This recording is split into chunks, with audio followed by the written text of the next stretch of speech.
Di tengah suara gemuruh, Fang Xing dan Jin Crow saling selaras pikiran, dan mereka berubah menjadi dua aliran cahaya dan melesat maju. Jin Crow masih menggunakan trik lama, berubah menjadi aliran, menegangkan tubuhnya, dan langsung menghantamkan benda itu ke arahnya tanpa mempedulikan apa yang ada di depannya. Fang Xing, di sisi lain, menggunakan segel tangan, dengan Yin di tangan kirinya dan Yang di tangan kanannya, menggambar lintasan misterius, dan menunjukkan kekuatan magis batu giling Yin Yang, mendorong maju dengan kekuatan yang luar biasa.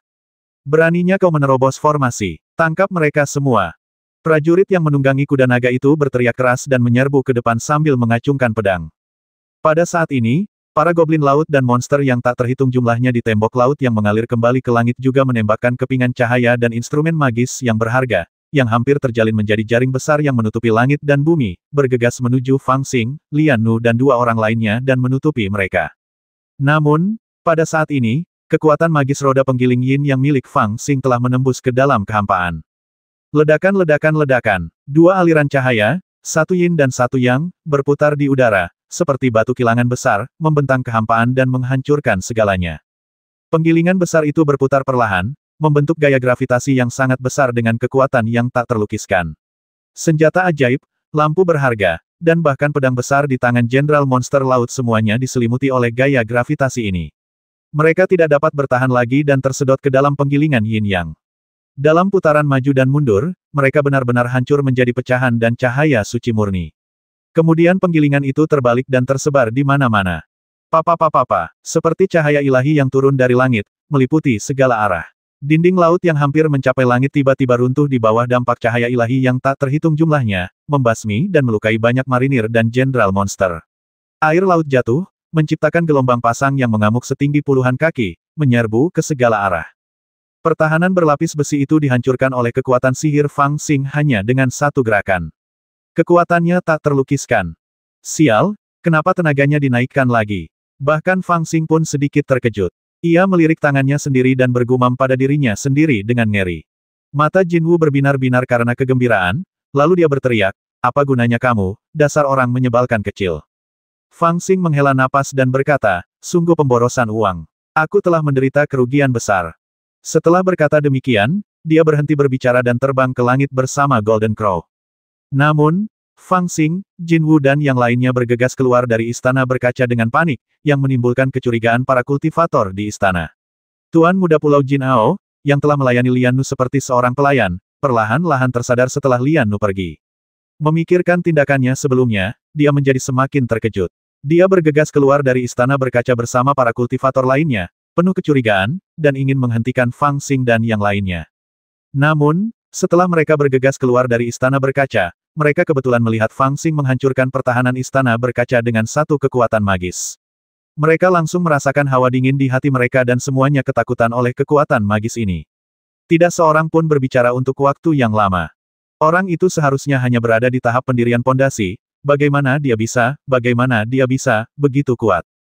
Beberapa orang terkejut, melihat orang-orang dan kuda-kuda istana Liuli yang terlempar ke tanah, mereka hampir tidak percaya bahwa ini adalah pekerjaan seorang kultivator di tahap pendirian yayasan. Yin dan yang terbalik, melenyapkan kehampaan. Siapakah orang ini? Semua kultivator terkejut, tetapi sebelum mereka bisa menghilang, mereka mendengar nyanyian yang jelas dari dalam istana berkaca. Pada saat yang sama, tekanan tak terbatas muncul dan menyelimuti seluruh area. Para kultivator ketakutan, dan kemudian mereka mendengar ledakan yang keras. Sebuah lubang pecah di istana berkaca, dan seorang wanita berpakaian putih dengan rambut terurai dan berterbuka kaki berdiri di kehampaan. Dasar orang menyebalkan, kau telah menghancurkan rencanaku. Aku ingin hidupmu. Di tengah amarahnya, wanita itu berubah menjadi aliran cahaya dan mengejarnya, dengan ujung roknya yang panjang terentang menjadi garis lurus di belakangnya.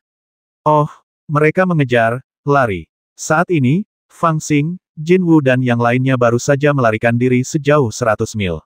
Ketika mereka melihat gadis naga mengejar mereka, mereka langsung ketakutan hingga bulu kuduk mereka berdiri. Berhenti di situ, kau binatang kecil. Aku bersumpah akan membasmimu. Gadis naga itu berteriak dengan marah dan mengejar semakin dekat, dengan aura pembasmi di sekelilingnya, yang sangat menakutkan. Fang Xing sangat ketakutan hingga ia melompat-lompat dan berteriak, aku benar-benar tidak bermaksud melakukan itu. Aku hanya ingin mencuri beberapa harta karun. Berani sekali kau berkata begitu. Gadis naga itu murka dan mengejarnya dengan kecepatan yang lebih cepat. Ras naga pandai terbang di udara, dan dengan kultivasi jindannya, dia dapat mengaduk kehampaan dan menggerakkan petir ganda, jadi kecepatannya sangat cepat. Namun, kecepatan Golden Crow tidak bisa diremehkan. Dia melarikan diri lebih awal dari gadis naga dan hampir 100 mil jauhnya. Gadis naga tidak dapat mengejarnya untuk sementara waktu, tetapi dia juga tidak dapat menyingkirkannya. Jadi mereka mengejar dan melarikan diri seperti ini, dan dalam sekejap mereka telah melarikan diri ke jarak yang tidak diketahui. Fang Xing duduk di punggung Golden Crow. Semakin dia memikirkannya, semakin aneh rasanya. Dia terus mengulang-ulang dalam hati beberapa kali tidak mungkin. Lian Nu belum selesai memakan capit lobster besar. Dia menatap Fang Xing dengan rasa ingin tahu dan bertanya, apa yang tidak mungkin? Fang Xing tahu lalu bagaimana mungkin gadis naga. Tidak, mengapa aku menceritakan ini padamu, jangan menyela. Lian Nu mengernyitkan hidung, mencibir, menundukkan kepala dan berkonsentrasi menghadapi capit lobster yang besarnya setengah dari tubuhnya. Fang Xing merenung sejenak dan akhirnya teringat seseorang. Dia mengeluarkan roh ular laut dari tas penyimpanan dan menyuntikkan aliran kekuatan spiritual ke dalam dirinya untuk melarutkan khasiat obat pil napas penyu di tubuhnya dan membangunkannya. Roh ular laut itu dipaksa makan pil napas penyu tetapi tidak tahu apa yang terjadi. Ketika dia bangun, sebelum dia bisa melihat sekeliling, dia melihat wajah Fang Xing yang cemberut. Goblin kecil, katakan padaku dengan jujur, apa yang terjadi dengan putri sulungmu? Begitu ular laut itu melihat Fang Xing, ia mengancamnya dengan ganas bagaimana mungkin putriku tertarik pada orang sepertimu. Tentu saja, aku akan melakukan pekerjaan itu untukmu. Di mana ini? Beraninya kau menangkapku? Lepaskan aku segera, atau... Suara mendesing. Pedang terbang kristal ditekan ke dagunya. Fang Xing berkata dengan kejam jika kamu terus berbicara omong kosong, aku akan memakanmu. Ibel ular laut itu ketakutan, dan amarahnya pun mereda. Setelah sedikit tenang, dia berkata dengan suara dingin kamu tidak perlu marah. Aku mengatakan yang sebenarnya, putri tertua memiliki standar yang sangat tinggi. Jika kamu bukan seorang jenius di wilayah ini, atau pria yang bersemangat dan berbakat, bagaimana kamu bisa menarik perhatiannya? Dia tidak menyukai karakter kecil, biasa sepertimu, jadi aku dan kelompok saudariku menemanimu. Aku hanya tidak ingin menyakiti perasaanmu, jadi aku membiarkan kami berpakaian seperti dia. Tidak apa-apa jika orang-orang itu tidak mengetahuinya. Jika mereka mengetahuinya, Novel terbaru diterbitkan pertama kali di Liu 9 Suba. Fang Xing mengerutkan kening dan tidak berkata apa-apa. Tiba-tiba, pedang terbang itu bergerak maju 1 inci, dan darah segera mengalir dari leher monster ular laut itu. Aku mengatakan yang sebenarnya. Ular laut itu begitu ketakutan hingga berteriak panik. Fang Xing berkata dengan dingin menurut apa yang kamu katakan, beberapa orang juga secara pribadi dikirim ke medan perang olehnya. Roh ular laut berkata tergesa-gesa tentu saja. Tatapan mata Fang Xing berubah dingin saat dia berkata, kalau begitu jelaskan padaku, bagaimana mungkin seseorang yang telah tidur dengan banyak pria. Pada titik ini, dia tiba-tiba melirik Lian Nu, yang sedang menatapnya dengan mata berbinar, dan Jin Wu, yang mendengarkan dengan kepala miring, tetapi dia tidak dapat melanjutkan. Dia melotot ke arah mereka berdua dan mengubah transmisi suaranya. Bagaimana mungkin itu adalah tubuh Yuan Yin? Ular laut itu sangat terkejut dan bertanya dengan suara bingung bagaimana kamu tahu. Fang Xing tidak tahu bagaimana menjelaskannya, jadi dia terdiam beberapa saat, lalu dia mengeluarkan sepotong kayu mati dan meletakkannya di depan monster ular laut. Awalnya aku pikir dia menggunakan kayu mati ini untuk melakukan sihir, tapi sekarang kupikir itu digunakan untuk menekan pikiran jahat. Setelah melihat potongan kayu mati ini, bagaimana mungkin ibel ular laut tidak mengerti apa yang telah terjadi? Namun, dia tahu bahwa setiap tahun di waktu seperti ini, kayu fusang yang disambar petir tidak akan pernah meninggalkan tubuhnya. Dia akan mengandalkannya untuk membekukan dirinya dan menekan naluri klan naga. Fungsinya setara dengan teknik jantung es milik klan naga. Faktanya, pada pertemuan Hong Hong, gadis naga mengeluarkan kayu ini untuk menunjukkannya kepada Yuan Bizhen, bukan karena dia ingin dia mengerti sesuatu. Hanya saja Yuan Bizhen memiliki prasangka dan tidak pernah memikirkannya secara mendalam, yang sama sekali meninggalkan ide gadis naga untuk menikahinya. Jika tidak, bahkan jika Yuan Bizhen bukan orang baik, mengingat latar belakang keluarga Yuan di belakangnya, gadis naga mungkin benar-benar memiliki kesempatan untuk menikahinya. Sebagai pelayan pribadi gadis naga, roh ular laut memiliki pemahaman mendalam tentang pikirannya. Apa yang sebenarnya kau lakukan? Bagaimana pohon fuso itu bisa menimpamu? Suara putri ular bergetar dan matanya berkedip-kedip, seolah-olah dia telah memikirkan sesuatu yang mengerikan. Aku tidur dengannya. Fang Xing terdiam beberapa saat, lalu perlahan menyampaikan pesannya. Setelah jeda, dia menambahkan, tentu saja, kamu juga bisa mengatakan bahwa dia tidur denganku. Mata roh ular laut itu tiba-tiba berubah menjadi merah darah, dan tiba-tiba ia berlari ke arah Fang Xing dengan putus asa. Kepalanya langsung berubah menjadi bentuk ular laut, memamerkan taringnya yang tajam, dan menggigit leher Fang Xing. Dengan tingkat kultivasi Fang Xing saat ini, ia tentu saja tidak akan terluka olehnya. Ia mengulurkan tangannya, dan telapak tangannya seperti penjepit besi, mencengkeram leher roh ular laut itu dengan erat, memaksanya untuk berubah menjadi bentuk manusia. Namun, meskipun ada kesenjangan kekuatan yang sangat besar, ibel ular laut itu tetap menolak untuk menyerah dan dengan putus asa mencengkeram Fang Xing, sambil berteriak dengan suaranya dasar orang menyebalkan, tahukah kamu apa yang telah kamu lakukan? Tahukah kamu bahwa kamu telah menyakiti sang putri? Sepertinya masalahnya agak serius. Mendengar keributan di sini, Lian Nu dan Jin Wu, yang terbang dengan kepala tertunduk, keduanya bersemangat dan saling memandang, melihat rasa ingin tahu dan gosip di mata masing-masing. Yang satu menajamkan telinganya untuk mendengarkan, dan yang lain menoleh dengan mata berbinar untuk melihat mereka. Fang Xing sudah kesal, dan dia dengan tajam memperhatikan kedua orang ini. Dia mencubit kepala roh ular laut itu dengan satu tangan dan berbalik untuk melotot ke arah mereka. Gadis teratai berkata dengan acuh tak acuh, jangan lihat aku, tempat ini sempit sekali, kemana lagi aku bisa pergi?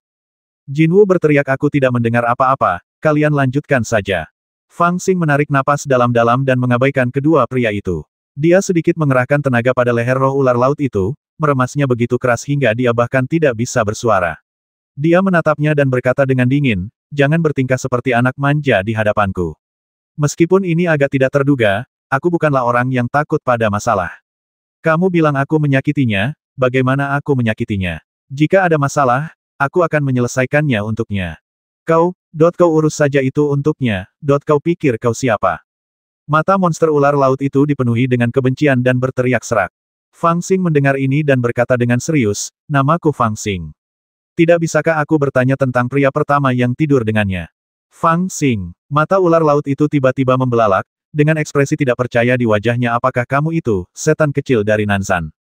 Fang Xing dau hapus kata kecil. Aku pernah tidur dengan wanita sebelumnya, jadi aku tidak kecil lagi. Setan ular laut itu jelas pernah mendengar nama Fang Xing, mungkin lebih dari sekali. Setelah mendengar pengakuan Fang Xing, ia menatapnya dengan saksama untuk waktu yang lama, bahkan tidak kehilangan sehelai rambut pun. Kemudian ia menundukkan kepalanya untuk melihat Jinwu, seolah-olah ia sedang memastikan sesuatu. Setelah waktu yang lama, ia perlahan mengangkat kepalanya, tersenyum sedih, dan berkata, jika aku tahu itu kamu, aku tidak akan begitu enggan. Fang Xing berkata, aku tidak ingin melakukan ini. Mari kita langsung ke intinya. Ibel ular laut itu dimarahi olehnya, tetapi dia tidak marah. Dia terdiam beberapa saat sebelum berkata, kamu sebenarnya Fang Xing. Aduh, aku pernah mendengar tentangmu. Kamu memang luar biasa. Sayang sekali kultivasimu saat ini terlalu rendah. Kalau tidak, kamu mungkin bisa membantu sang putri menyelesaikan masalahnya. Dia mengangkat kepalanya dan melihat wajah Fang Xing yang penuh dengan ketidaksabaran. Dia buru-buru berkata, jangan khawatir, lepaskan leherku dan aku akan memberitahumu. Fang Xing tidak takut dia melakukan kesalahan apapun, jadi dia membiarkannya pergi sesuai perintahnya. Ular laut itu menyentuh lehernya, berpikir sejenak, lalu berkata, tebakanmu benar. Apakah sang putri berada di Laut Changlan atau datang ke Laut Qianliu, dia tidak pernah memiliki seorang pria. Dengan garis keturunan dan martabatnya, pria sekuler bahkan tidak layak untuk membawakan sepatunya. Mampu berbicara dengannya sudah merupakan berkah yang terkumpul selama beberapa kehidupan. Siapa yang memenuhi syarat untuk menyentuhnya? Mendengar omelannya, Fang Xing mengerutkan kening lagi. Untungnya, roh ular laut juga mulai berbicara tentang bisnis pada tahun-tahun sebelumnya. Perkumpulan merah sebenarnya adalah kami para saudari yang menggantikan posisi sang putri. Dengan ilusi Zuer, hanya sedikit orang yang menyadari petunjuknya. Bahkan jika ada beberapa petunjuk, kami membasmi semuanya. Bukan giliran mereka untuk pergi ke dunia luar dan berbicara omong kosong. Tujuan dari semua ini adalah, pertama, untuk mencoreng reputasi sang putri dan membuat Changlan Hai berpikir bahwa dia benar-benar telah menyerah pada dirinya sendiri. Kedua, untuk menggunakan udara kotor perkumpulan merah untuk menutupi fenomena 3 tahunannya mengejar bulan naga. Setiap gadis naga berdarah murni yang belum menikah akan mengalami fenomena naga dewa mengejar bulan mulai dari usia 33 tahun. Ini terjadi setiap 3 tahun sekali. Ini adalah sifatnya. Ketika naga dewa mengejar bulan terjadi, itu menunjukkan bahwa gadis naga telah mencapai waktu untuk memilih seorang suami. Pada saat ini, dia akan tergerak dan tidak dapat mengendalikan dirinya sendiri. Satu-satunya cara untuk menekannya adalah dengan berlatih sutra hati es istana naga. Namun, Sutra hati es yang dipraktikkan sang putri telah dirusak oleh seseorang ketika dia berada di Laut Changlan. Setelah dipraktikkan, itu tidak hanya akan gagal untuk menekan emosi, tetapi akan merangsang emosi dan merusak fondasi Tao. Pada titik ini, roh ular laut melirik pohon fusang di depannya dan mendesah. Itulah sebabnya, setiap kali naga yang mengejar bulan muncul, gadis naga itu sangat menderita. Dia mengalami banyak kesulitan untuk menemukan pohon fusang yang tersambar petir ini, dan dia tidak ragu untuk menggunakan energi yin yang sangat kuat untuk membekukan dirinya dan menekan keinginannya. Tujuannya adalah untuk kembali ke Laut Changlan suatu hari dan membasmi jalang itu. Wanita jalang apa? Fang Xing mendengar ini dan bertanya tanpa sadar. Namun, pada saat ini, tiba-tiba terdengar suara guntur yang keras dari belakang, lalu awan gelap muncul di langit, dan air laut mengalir deras di bawah. Dunia berubah drastis dari hari ke hari, dan aura pembasmi memenuhi mana-mana. Samar-samar, tampak dua tubuh yang panjangnya puluhan kaki menjulang di kehampaan, dan ada juga aura perang, yang menyapu seluruh kehampaan. Pada saat yang sama, teriakan marah gadis naga itu terdengar samar-samar. Kau datang begitu cepat, apakah kau dari tadi mengawasiku? Oh tidak, sang putri dalam bahaya. Setan ular laut tidak punya waktu untuk mengatakan hal-hal ini sejenak dan berdiri dengan panik. Wajah Fang Xing pun menjadi gelap. Jin tua, berbaliklah dan lihatlah. Jin Wu agak enggan beresiko untuk kembali sekarang. Fang Xing berkata tidak ada gunanya mengambil risiko. Wanita itu jelas dalam masalah. Jin Wu terdiam dan berkata, dia hanya mengejar kita. Bukankah lebih baik jika dia mendapat masalah? Untuk apa kau kembali? Fang Xing menamparnya dengan marah dan mengumpat, kau tahu apa-apa? Bahkan paman keempatku tidak memetik bunga dari gadis perawan. Seorang perawan. Jin Wu terkejut, seolah-olah dia mengerti sesuatu yang belum dikatakan Fang Xing. Dia terkekeh dan segera berbalik dan terbang kembali. Fang Xing, yang berdiri di belakang Golden Crow, mulai membuat segel dengan cepat. Saat segel dibuat, kabut hijau samar muncul di sekelilingnya. Kabut semakin banyak berkumpul, dan pada akhirnya, kabut itu tidak hanya menyelimuti dirinya, tetapi juga Golden Crow, Lotus Girl, dan si Snake Spirit di belakang Golden Crow. Tanpa jejak napas, mereka tampaknya tiba-tiba menghilang ke dalam kehampaan. Pada saat ini, jika ada orang yang mendeteksi mereka dengan indera spiritual, mereka akan mendapati bahwa mereka bahkan telah menghilang dalam indera spiritual, seakan-akan mereka tiba-tiba melompat dari langit dan bumi dan tidak ada lagi di dunia ini. Metode segel ini adalah mantra tersembunyi dalam teknik tanpa nama yang diwariskan oleh embrio pedang hitam. Fang Xing telah memahaminya belum lama ini. Menggunakan mantra ini, efek tersembunyinya sangat bagus, tetapi konsumsi kekuatan spiritualnya juga sangat serius. Biasanya, Fang Xing enggan menggunakan mantra ini dengan santai. Baru pada saat inilah dia merasa bahwa dia memiliki lebih dari cukup kekuatan spiritual di tubuhnya, jadi dia menggunakannya. Novel terbaru diterbitkan pertama kali di Liu 9 Suba. Gagak emas agung sangat mempercayai Fang Xing, sampai-sampai dia tidak peduli metode apa yang digunakannya untuk menyembunyikan tubuhnya, dan dia tidak menyadari misteri sihir ini. Namun ketika gadis teratai melihatnya, dia sedikit terkejut dan berpikir, hebat sekali. Dia bahkan tahu metode rahasia leluhur Ibel. Setelah kembali 100 mil, dia tidak berani mendekat dan diam-diam bersembunyi di kehampaan. Namun, dia melihat dua kelompok orang saling berhadapan di udara tepat di depannya. Salah satu kelompok mengenakan baju besi perak dan memiliki dua pemimpin. Salah satunya adalah seorang pemuda dengan jubah merah darah yang diikat di belakang punggungnya. Dia memiliki wajah yang tampan dan dingin dan memegang tombak di tangannya. Di seberangnya ada seorang pemuda yang tampak seperti sarjana Konfusianisme dan mengenakan jubah hijau yang berkibar.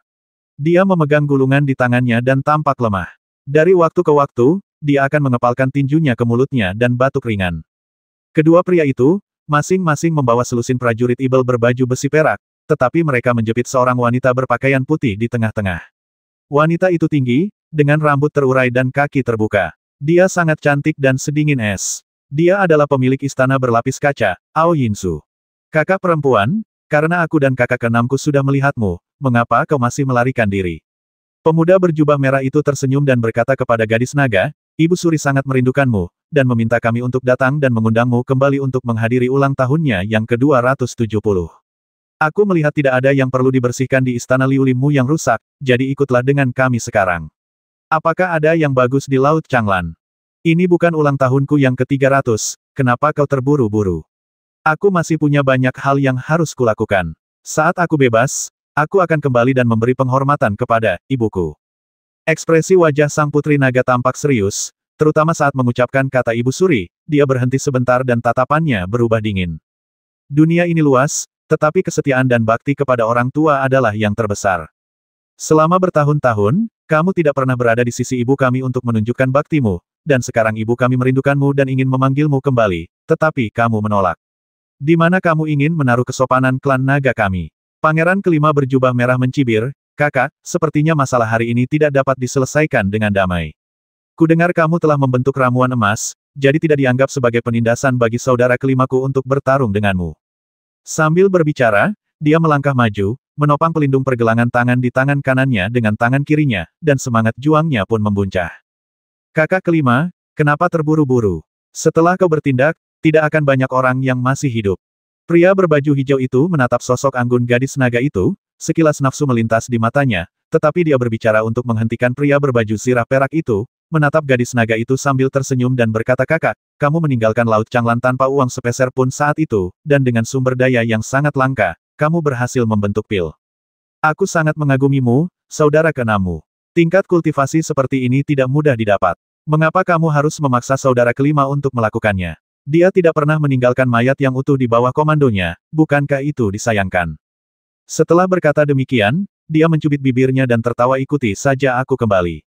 Kita ini bersaudara, mengapa harus bertengkar untuk menyelesaikan masalah? Gadis naga itu tampaknya masih berusaha membujuk mereka berdua, dan berkompromi, dengan berkata jika kita benar-benar bertarung, aku mungkin tidak sebanding dengan kalian berdua, tetapi kalian harus membayar harga tertentu untuk menangkapku. Selain itu, kami di Istana Naga sangat memperhatikan aturan tentang rasa hormat dan rendah diri.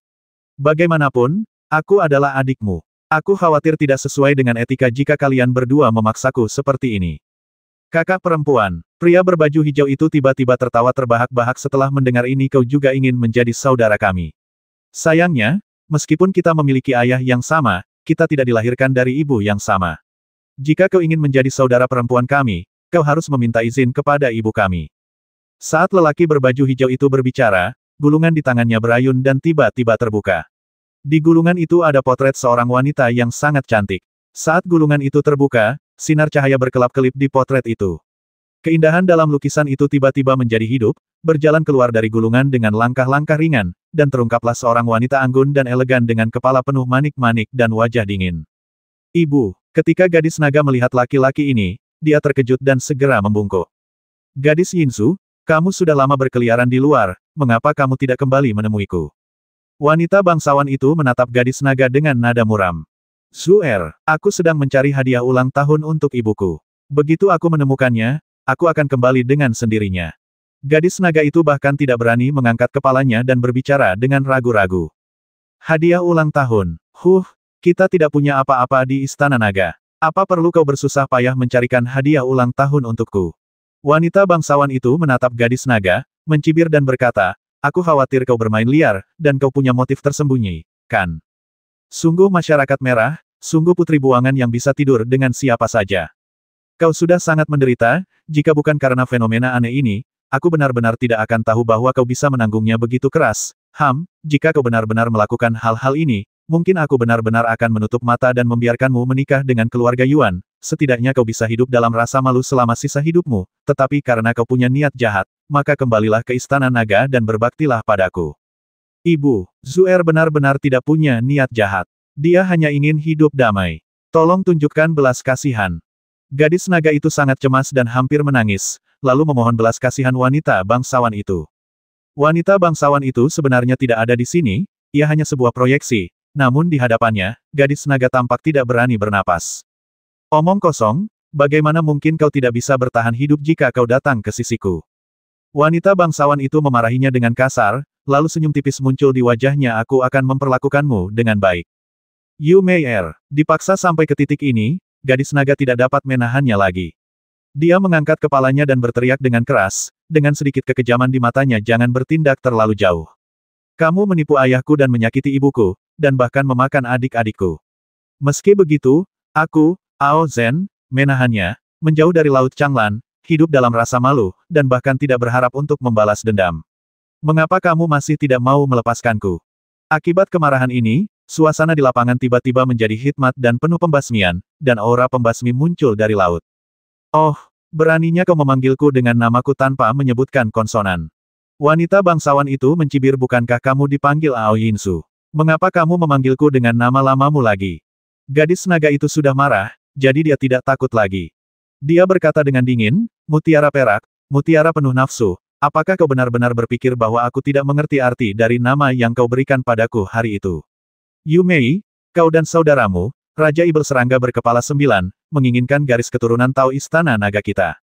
Kukatakan padamu, ini adalah mimpi. Karena kau memaksaku, aku, Ao Zhen, tidak akan menoleransinya lagi. Selama aku hidup, kau tidak akan pernah mendapatkan apa yang kau inginkan. Di tengah teriakan keras itu, air laut di bawah tiba-tiba melonjak dengan angin dan ombak, seolah-olah ada monster besar yang berenang di bawah tangannya. Di kejauhan, ombak besar menerjang ke arah mereka, dan di antara ombak itu muncul monster laut dari istana berkaca. Di belakang mereka, sekelompok biksu dengan ekspresi berbeda mengikuti, termasuk Yuan Bizen, Tuan Muda Pulau Jinao, 3 Goblin Gunung Beishen, dan lainnya. Dilihat dari situasinya, para tamu yang hadir di pesta Hong Hong juga tertarik dengan keributan di sini. Namun melihat situasi yang mencekam itu, mereka semua terkejut dan tidak langsung menolong melainkan hanya menonton dari jauh. Pada saat ini, ada kilatan petir di sekitar gadis naga, yang secara bertahap mengembun dan menutupi seluruh tubuhnya seperti jubah. Oh, aku heran kenapa kau begitu sabar mengobrol denganku. Ternyata kau sedang menunggu bala bantuan. Melihat ini, wanita bangsawan itu malah tertawa. Oh, apa kau pikir aku begitu sabar berbicara denganmu sampai-sampai aku tidak tahu apa yang kau pikirkan?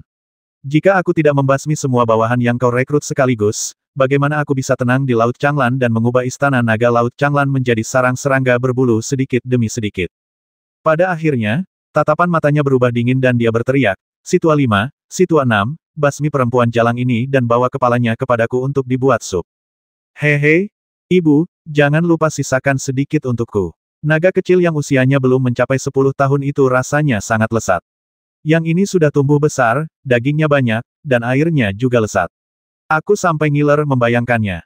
Pangeran kelima dengan jubah merah di punggungnya tertawa aneh, dan matanya berubah menjadi merah darah. Pangeran keenam, berpakaian seperti seorang sarjana dalam jubah hijau, menatap gadis naga dengan penyesalan dan mendesah, sungguh disayangkan penampilannya seperti ini. Sejak kakekku menghilang saat melacak istana abadi, Laut Changlan benar-benar mengalami kemunduran. Laut itu telah diserbu oleh binatang buas sepertimu. Gadis naga itu menundukkan kepalanya dan berbisik. Setelah beberapa saat, dia tiba-tiba mengangkat kepalanya dan berteriak dengan muram, "Tapi apakah kamu benar-benar berpikir bahwa aku bukan lawanmu hanya karena aku baru saja membentuk pil? Hari ini, aku akan menunjukkan kepadamu celah antara darah Raja Naga dan kalian orang menyebalkan." Dengan teriakan keras, sosoknya tiba-tiba membubung ke langit. Kain kas emas bercampur petir halus telah menyelimutinya, menutupi seluruh tubuhnya dalam sekejap. Cahaya itu menyilaukan. Ketika cahaya yang menyilaukan itu sedikit memudar, gadis naga yang cantik dan tanpa cacat itu menghilang, dan seekor naga sungguhan yang panjangnya sekitar 10 kaki dan berwarna putih keperakan muncul di langit. Ia mengayunkan tubuhnya di udara, dan petir yang tak berujung jatuh dari langit. Pada saat yang sama, di dalam air laut, dengan suara whoosh, tentakel setebal gunung mengaduk air laut dan berguling lurus ke arah pangeran keenam yang berpakaian seperti seorang sarjana dengan kemeja hijau. Itu sebenarnya adalah monster raksasa dengan tubuh besar yang tak terbayangkan. Haha, apa gunanya darah bangsawan? Aku punya kekuatan 2 garis keturunan, bagaimana kau bisa menolakku? Ketika pangeran kelima berjubah merah melihat gadis naga itu berlari ke arahnya dengan kilat yang tak berujung, dia juga berteriak keras, mengguncang tubuhnya, dan tiba-tiba berubah menjadi naga raksasa, tetapi tubuhnya jauh lebih besar daripada gadis naga itu, panjangnya hampir 30 kaki, 3 kali lebih panjang dari gadis naga itu. Penampilannya juga berbeda. Meskipun umumnya berbentuk naga, tubuhnya ditutupi dengan lapisan sisik hitam yang tebal. Di depan kepala, yang di tengah berbentuk naga, dan ada 8 kepala lainnya, tetapi itu adalah kepala burung, yang sangat mengerikan dan sangat menakutkan. Ketika dia berubah ke wujud aslinya, dia juga memamerkan taring dan cakarnya, dan 9 kepalanya meraung pada saat yang sama, dan langsung menghalangi jalan gadis naga. Ketika langit dipenuhi petir, dia sama sekali tidak takut. Dia menyebarkan bulu-bulu yang tak berujung di sekujur tubuhnya untuk melawannya, dan pada saat yang sama, cakarnya setajam pisau dan mencengkeram leher gadis naga. Pada saat yang sama, pangeran keenam yang berpakaian seperti seorang sarjana berbaju biru juga berubah wujud menjadi wujud aslinya dan bertarung dengan monster raksasa itu. Bawahan yang mereka bawa masing-masing menghunus senjata sihir mereka dan bertarung melawan monster lain yang muncul dari laut dari waktu ke waktu. Saya juga ingin membantu sang putri melarikan diri. Roh ular laut itu setia, dan ketika melihat pertempuran pecah, ia segera bergegas keluar untuk membantu. Fang Xing meraihnya dan berkata, apa gunanya pergi keluar? Apakah kamu akan mati? Ular laut berkata dengan marah, sang putri menyelamatkan hidup kita, jadi bagaimana kalau kita mati demi dia? Novel terbaru diterbitkan pertama kali di Liu 9 Suba. Fang Xing berkata dengan dingin, tidak masalah jika kamu mati, yang penting kamu harus mengungkap keberadaanku. Setan ular laut segera menjadi geram, dan berubah wujud menjadi bentuk aslinya, menggigit Fang Xing dengan taringnya yang tajam. Pada saat yang sama, kesadarannya terguncang, dan dia berteriak dengan marah, kamu benar-benar tidak tahu malu, aku tidak menyangka sang putri akan begitu kejam kepada orang-orang sepertimu. Pengadilan kematian. Fang Xing menepuk telapak tangannya dan memukul roh ular laut itu kembali ke wujud manusia. Dia menempelkan jimat penenang di dahinya untuk mencegahnya menimbulkan masalah baginya, lalu mengerutkan kening dan mengamati situasi di bawah. Krisis yang dialami gadis naga itu benar-benar di luar imajinasinya. Pangeran kelima dan keenam di bawah sama-sama berada di tahap tengah alam inti emas, dan dia tidak dapat mengalahkan satu pun dari mereka. Bahkan gadis naga pun kesulitan menghadapinya. Pangeran kelima yang bertarung dengannya tidak hanya memiliki kelebihan bawaan dari klan naga dan klan serangga berkepala 9, tetapi kultivasinya juga telah mencapai kesempurnaan tahap tengah alam inti emas. Akan tetapi, gadis naga baru saja membentuk alam inti emasnya. Di bawah serangan gila-gilaannya dan tekanan tubuhnya yang 3 kali lebih besar dari Raja Naga, dia sudah bingung dan hampir tidak bisa mengeluarkan mantranya. Hal yang sama juga berlaku untuk monster raksasa yang telah menjerat Pangeran ke-6. Monster itu berukuran sangat besar tetapi wilayah kekuasaannya rendah. Setelah diserang oleh pertarungan kejam dan sadis Pangeran ke-6, monster itu segera dipenuhi luka-luka, dengan 7 atau 8 tentakel patah, dan laut biru berlumuran darah. Para prajurit Sirene Istana Liuli juga menderita banyak korban di bawah serangan pasukan Istana Naga, dan hampir tidak dapat melawan. Kelompok tamu dari klub Hong Hong, yang dipimpin Yuan Bizhen, saling memandang dengan bingung dan tidak ada seorang pun yang menawarkan bantuan. Hehehe, tubuh naga raksasa Pangeran ke-6 berenang ke sana kemari, mengelilingi gadis naga dalam pusaran yang dibentuk oleh tubuhnya, mengeluarkan tawa tajam seperti angin malam, dan berteriak, sepertinya klan naga darah kerajaan memang seperti ini, kakak, aku sudah lama menginginkan rasa daging naga berdarah murni milikmu. Ibu hanya suka menghisap otak dan memakan sumsum, jadi biarkan aku memanfaatkan dagingmu yang baik. Dengan teriakan keras, cakar-cakar tajamnya menggapai perut naga putih itu, seakan-akan hendak mencabik 2 potong daging. Beraninya seorang orang menyebalkan meremehkan darah bangsawan. Naga putih itu tampak sangat marah, dan tiba-tiba membuka mulutnya untuk berbicara. Pada saat yang sama, ia tampaknya telah melakukan suatu metode rahasia. Api emas benar-benar menyala di tubuhnya yang seputih giok. Kemudian ia melesat maju dengan 1 cakar, menuju 2 cakar naga hitam itu. Pangeran ke-6 tertawa penuh kemenangan, seolah-olah ia telah mengalahkan naga putih itu. Ia tidak berhenti menggunakan cakarnya sejenak, dan mencengkeramnya dengan keras dengan kekuatan yang tak tertandingi. Namun, tepat ketika cakar naga putih yang tampaknya rapuh hendak mencengkeram 2 cakar naga hitam, cakar naga itu, yang jelas hanya memiliki 4 cakar, sebenarnya memiliki tulang yang menonjol darinya, dan berubah menjadi jari kaki. 4 cakar naga emas telah berubah menjadi 5 cakar. Pada saat itu, cakar naga hitam dan cakar 5 jari naga putih saling menjepit. Dalam sekejap, tornado muncul, dan guntur serta kilat jatuh dari langit. Naga emas bercakar 5, jalang ini benar-benar tampak seperti Raja Naga. Naga hitam itu terkejut dalam sekejap, dan berenang mati-matian untuk melarikan diri dari jangkauan serangan naga putih. Namun, sudah terlambat. Naga putih itu mencengkeramnya dengan 1 cakar dan merobek kedua cakarnya. Darah naga menetes ke dalam kehampaan, dan naga hitam itu melarikan diri mati-matian. Pada saat yang sama, naga putih itu membuka mulutnya dan mengembuskan napas, dan ramuan emas melesat keluar seperti peluru, menyambar Pangeran ke-6 seperti kilat. Ramuan emas itu begitu cepat sehingga berubah menjadi cahaya keemasan dan melesat ke arah Pangeran ke-6 dalam sekejap. Namun, Pangeran ke-6 telah memperhatikan ketika naga hitam itu meraung, dan dengan tergesa-gesa menggerakkan awan dan guntur untuk membuat pertahanan, tetapi semuanya hancur oleh hantaman ramuan emas itu. Ya ampun, apa gerangan yang telah kulakukan saat tidur? Fang Xingyin tengah menyaksikan pertempuran di kehampaan, dan pada saat ini, dia begitu ketakutan oleh keganasan yang ditunjukkan oleh gadis naga hingga dia berkeringat dingin. Pangeran kelima dan Pangeran ke-6 keduanya telah mencapai tahap tengah kultivasi inti emas, dan mereka juga memiliki darah naga sejati dan serangga berkepala 9 ibel besar. Kekuatan mereka tak terduga. Dikhawatirkan manusia biasa di tahap inti emas akhir mungkin bukan tandingan mereka. Namun, mereka tidak menyangka bahwa dengan kekuatan mereka, mereka akan dikalahkan oleh gadis naga yang melakukan teknik rahasia dan akan dikalahkan oleh kultivasi inti emas tahap awal miliknya. Cakar dan pil itu, yang satu merupakan kekuatan pertarungan fisik, dan yang lainnya merupakan bola naga yang diubah dari kultivasi, dan mereka benar-benar melukai dua pangeran pada saat yang sama. Setelah mendapatkan keuntungan dalam satu gerakan, gadis naga itu meraung di udara dan menyerbu langsung ke arah pangeran ke-6. Setelah pangeran ke-5 menderita kekalahan, dia berbalik dan melarikan diri, tetapi dia pintar. Gadis naga hanya bisa membasmi pangeran ke-6 yang lebih dekat dengannya terlebih dahulu. Namun, dia tahu bahwa pangeran ke-5 dan pangeran ke-6 sama-sama memiliki darah serangga berkepala 9, yang juga disebut burung berkepala 9. Disebut serangga tetapi sebenarnya adalah burung. Ia pandai terbang. Dalam hal kecepatan, dia mungkin tidak memiliki keuntungan, jadi dia masih harus berjuang untuk keluar. Jika kita harus bertarung secara langsung, kita hanya bisa memusatkan energi kita dan membasmi salah satu dari mereka terlebih dahulu. Pada saat ini, di antara para tamu yang berpartisipasi dalam pesta merah, mata Yuan Bizen berkedip dan dia diam-diam berkata, sudah waktunya.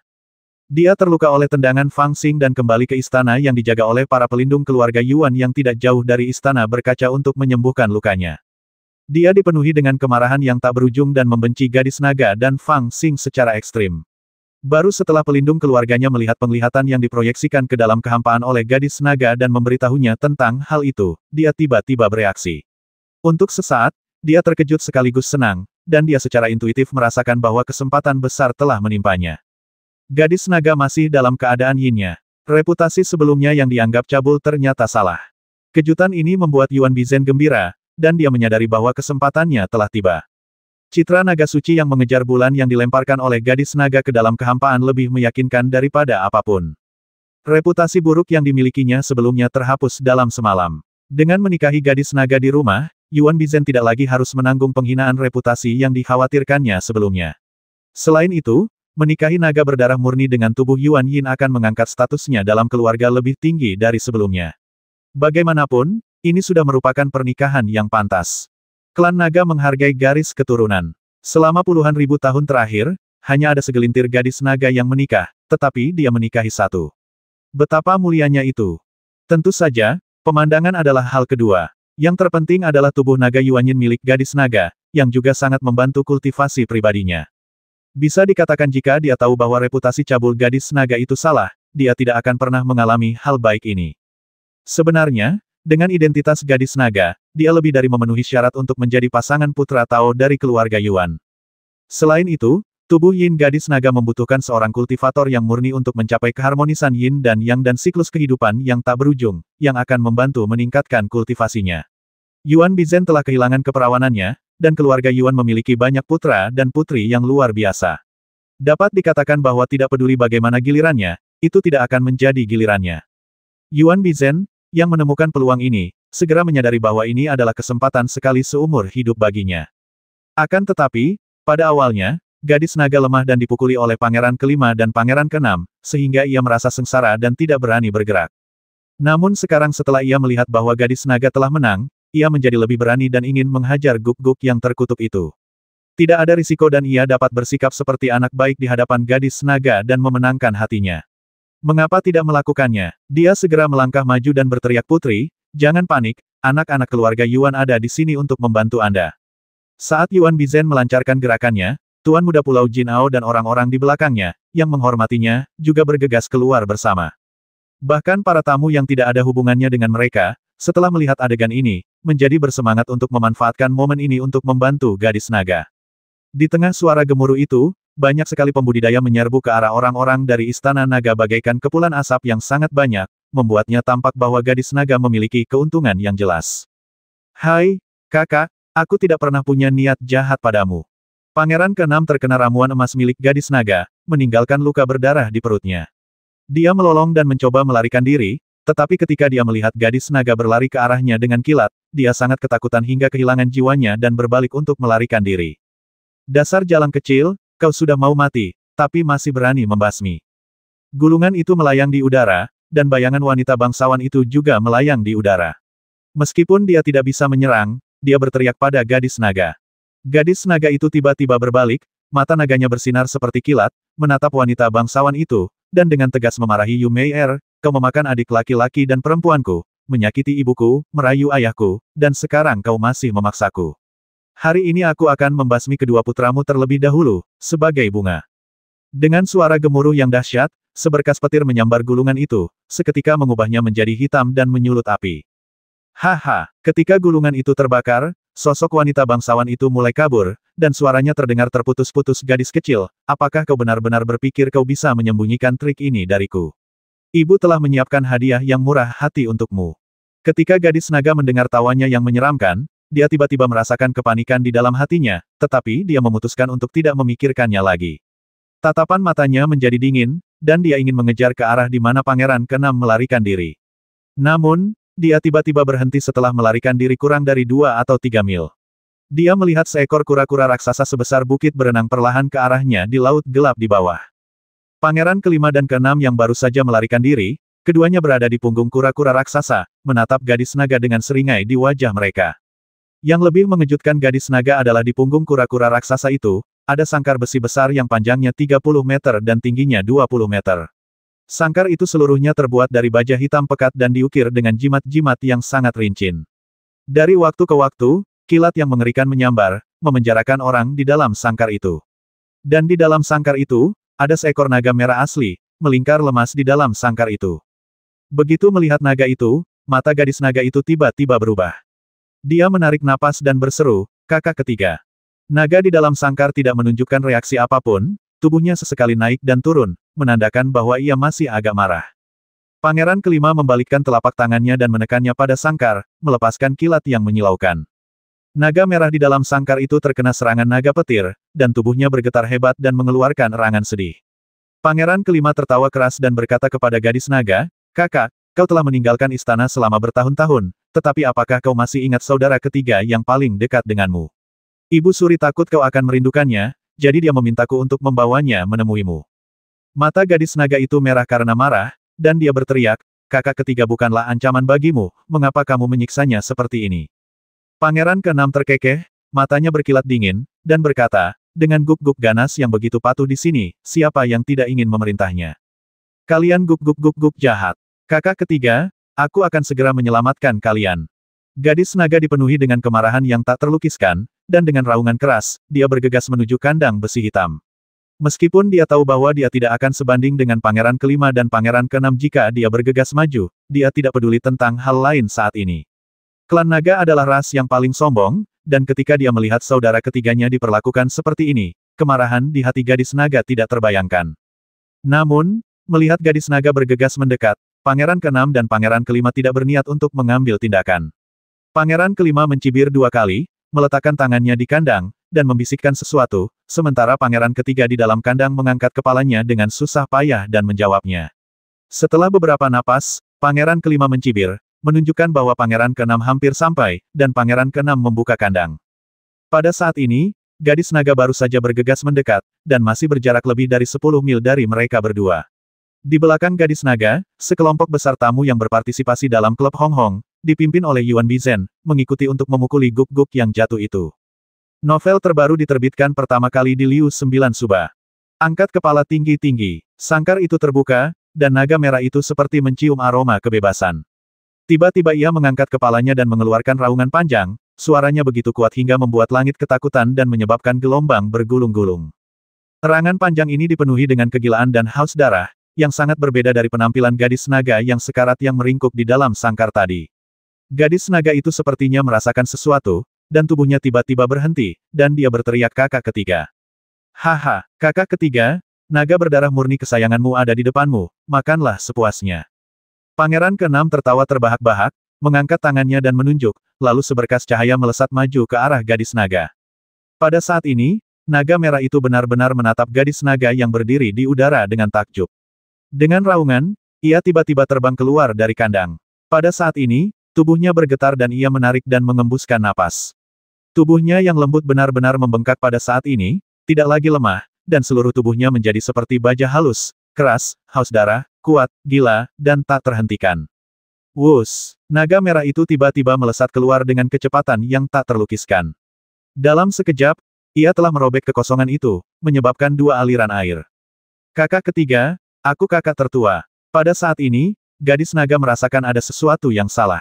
Dia berteriak dan mengangkat tangannya untuk memberikan larangan. Namun, naga merah itu sama sekali tidak mengenalinya. Ia meraung, tatapannya yang haus darah tertuju pada lokasinya. Mengaum. Pada saat ini, air laut tiba-tiba mengalir kembali di antara gadis naga dan naga merah. Di bawah air laut, sebuah tubuh sebesar gunung menjulurkan kepalanya dari dasar laut. Itu adalah monster laut raksasa yang mirip gurita. Ia setia kepada gadis naga. Seolah merasakan bahwa gadis naga dalam bahaya, ia segera bangkit dari air laut dan menghalangi naga merah dan gadis naga dengan tubuhnya yang besar. Tubuhnya sebesar gunung. Dibandingkan dengan naga merah, ia seperti raksasa yang berhadapan dengan semut. Namun, aura ganas naga merah itu tidak berkurang sama sekali, dan ia melesat langsung ke arahnya tanpa henti. Gurita itu melambaikan tentakel besar dan menggulungnya ke arah naga merah di udara. Naga merah itu bahkan tidak melihatnya dan langsung menabraknya. Dengan beberapa embusan, tentakel itu berguling ke arahnya, tetapi terbelah menjadi dua oleh kekuatan besar yang dibawa oleh penerbangannya dan jatuh ke laut. Setelah itu, naga merah itu berlari ke depan Sirene dan tiba-tiba mengeluarkan raungan yang keras. Kedua cakar naganya terentang dan mencengkeram tubuh Siren, mencabik-cabiknya. Tubuh naga kecil itu benar-benar membangkitkan kekuatan yang tak terkatakan, dan kekuatan itu disalurkan dari titik ke permukaan. Siren di bawah cakarnya mengeluarkan desisan yang menyakitkan dan terbelah menjadi dua bagian olehnya, berjuang ke laut. Kakak ketiga, kamu gila. Gadis naga itu menjerit dan menjulurkan cakarnya ke udara. Dia menarik sambaran petir ke bawah dan melesat ke arah naga merah. Dia juga menemukan ada sesuatu yang salah dengan naga merah itu, jadi dia tidak berani mendekatinya dan memanggil petir untuk menghentikannya. Retakan. Merasakan petir yang datang ke arahnya, naga merah itu tiba-tiba mengangkat kepalanya, membuka mulutnya dengan marah, dan benar-benar menelan petir itu ke dalam perutnya. Kemudian ia menundukkan kepalanya dan mengunci gadis naga itu. Perutnya bergerak, dan aliran udara yang kuat melonjak ke atas. Naga itu membuka mulutnya dan benar-benar berubah menjadi bola petir yang mengerikan dan mengerikan. Itu adalah petir, yang, di dalam perutnya, berubah menjadi kekuatannya sendiri dan menyembur ke depan. Dengan baik, pembatasan yang dibuat oleh gadis naga di depannya hancur seperti kayu kering dan kayu busuk di bawah petir. Dia tersambar petir dan darah menyembur keluar dari mulutnya. Dia jatuh ke dalam kehampaan seperti layang-layang putih dengan tali yang putus. Para tamu di pesta merah awalnya bergegas untuk membantu gadis naga sambil meraung keras, tetapi tiba-tiba, sebelum mereka bisa mencapainya, mereka melihat gadis naga terbang lemah ke arah mereka. Mereka terkejut dan menyadari bahwa gadis naga berada dalam posisi yang kurang menguntungkan. Mereka ragu-ragu dan tidak berani melangkah maju untuk membantu. Namun, sebelum mereka bisa membuat keputusan apakah akan mundur atau tidak, naga merah sudah bergegas ke arah mereka sambil meraung. Hentikan, hentikan. Kerumunan itu tidak dapat menghindar, sehingga mereka harus berteriak dan menggunakan mantra serta senjata ajaib untuk menghentikan naga merah itu mendekat. Namun, naga merah datang terlalu cepat. Banyak orang yang belum membentuk mantra atau menggunakan senjata sihir mereka, tetapi naga merah sudah menyerbu ke tengah kerumunan. Dengan satu cakar, ia menamparkan 4 atau 5 orang hingga berkeping-keping. Dengan satu sapuan ekornya, lebih dari selusin orang berubah menjadi bola kabut darah. Dengan satu gigitan mulutnya, ia menelan 2 atau 3 orang langsung ke dalam perutnya. Kemudian ia menoleh dan, dengan embusan, meludahkan pedang terbang yang tertancap di giginya. Putri, di punggung Golden Crow, roh ular laut juga sangat marah saat melihat ekspresi gila naga merah itu. Namun, Fang Xing telah memasang jimat penenang padanya. Meskipun dia bisa melihat pertempuran di bawah, dia tidak bisa bergerak. Dia hanya bisa menatap Fang Xing dengan kebencian. Dalam hatinya, dia telah mengutuk orang menyebalkan kecil ini berkali-kali. Dasar orang menyebalkan yang tidak punya hati nurani, apakah kamu masih seorang pria? Fang Xing tidak dapat mendengar pikiran roh ular laut itu. Dia mengamati perubahan di lapangan dan mengepalkan tinjunya. Bagaimanapun juga, ini adalah wanita yang pernah tidur denganku, jadi aku benar-benar membutuhkan bantuanmu. Setelah waktu yang lama, dia tiba-tiba berbicara dengan suara rendah, seolah-olah dia juga sedang membuat keputusan yang sangat sulit. Ketika Jin Wu mendengar kata-katanya, dia terkejut dan berbisik, apakah kamu gila? Apa yang bisa kita gunakan untuk membantunya? Belum lagi naga gila itu, bahkan kedua pangeran itu berada di level inti emas.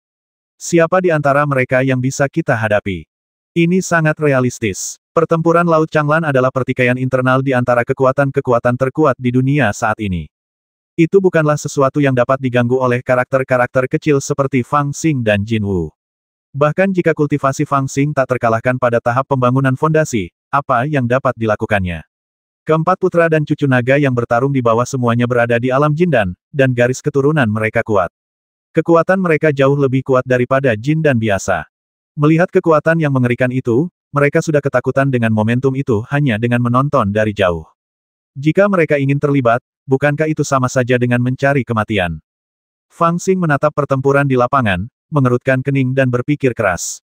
Dia dikenal karena kecerdasannya dan telah menipu banyak Master Jin dan bahkan membasmi puluhan Master Jin dari keluarga Huangfu dalam satu gerakan. Namun, saat itu dia sudah siap. Sekarang, dia tidak bisa ikut campur dalam pertarungan ini, dan muncul berarti mencari kematian. Untuk sesaat, perasaan tidak berdaya yang saya rasakan saat pertama kali memasuki dunia kultivasi muncul lagi dari lubuk hati saya. Dalam dunia kultivasi, kekuatan pada akhirnya dihormati. Tidak peduli seberapa banyak ide cerdas yang Anda miliki, Anda tidak dapat menyelesaikan semua masalah. Fang Xing, aku selalu mendengar reputasimu dan selalu mengagumimu, tetapi jika kamu tidak berani membantu sang putri hari ini, bukankah kamu lebih buruk dari orang biasa di Red Society? Putri klan naga telah setia selama ribuan tahun, jadi jangan mengecewakan sang putri.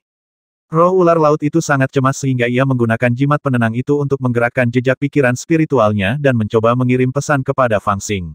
Namun, tampaknya ia masih memiliki harapan bagi Fang Xing dan dalam kecemasannya, ia hanya ingin membujuk Fang Xing untuk membantu.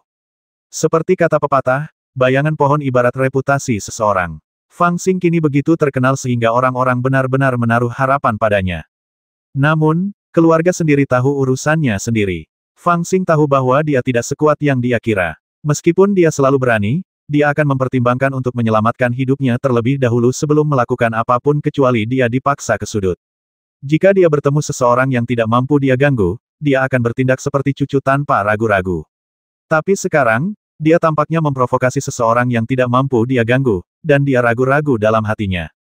Hal-hal yang biasanya diputuskan hanya dengan satu pikiran, sekarang Fang Xing ragu-ragu. Bukannya dia tidak cukup tegas, tetapi dia mencampuri urusan seseorang yang tidak mampu dia ganggu, dan hal itu tidak sejalan dengan filosofinya untuk menyelamatkan nyawanya.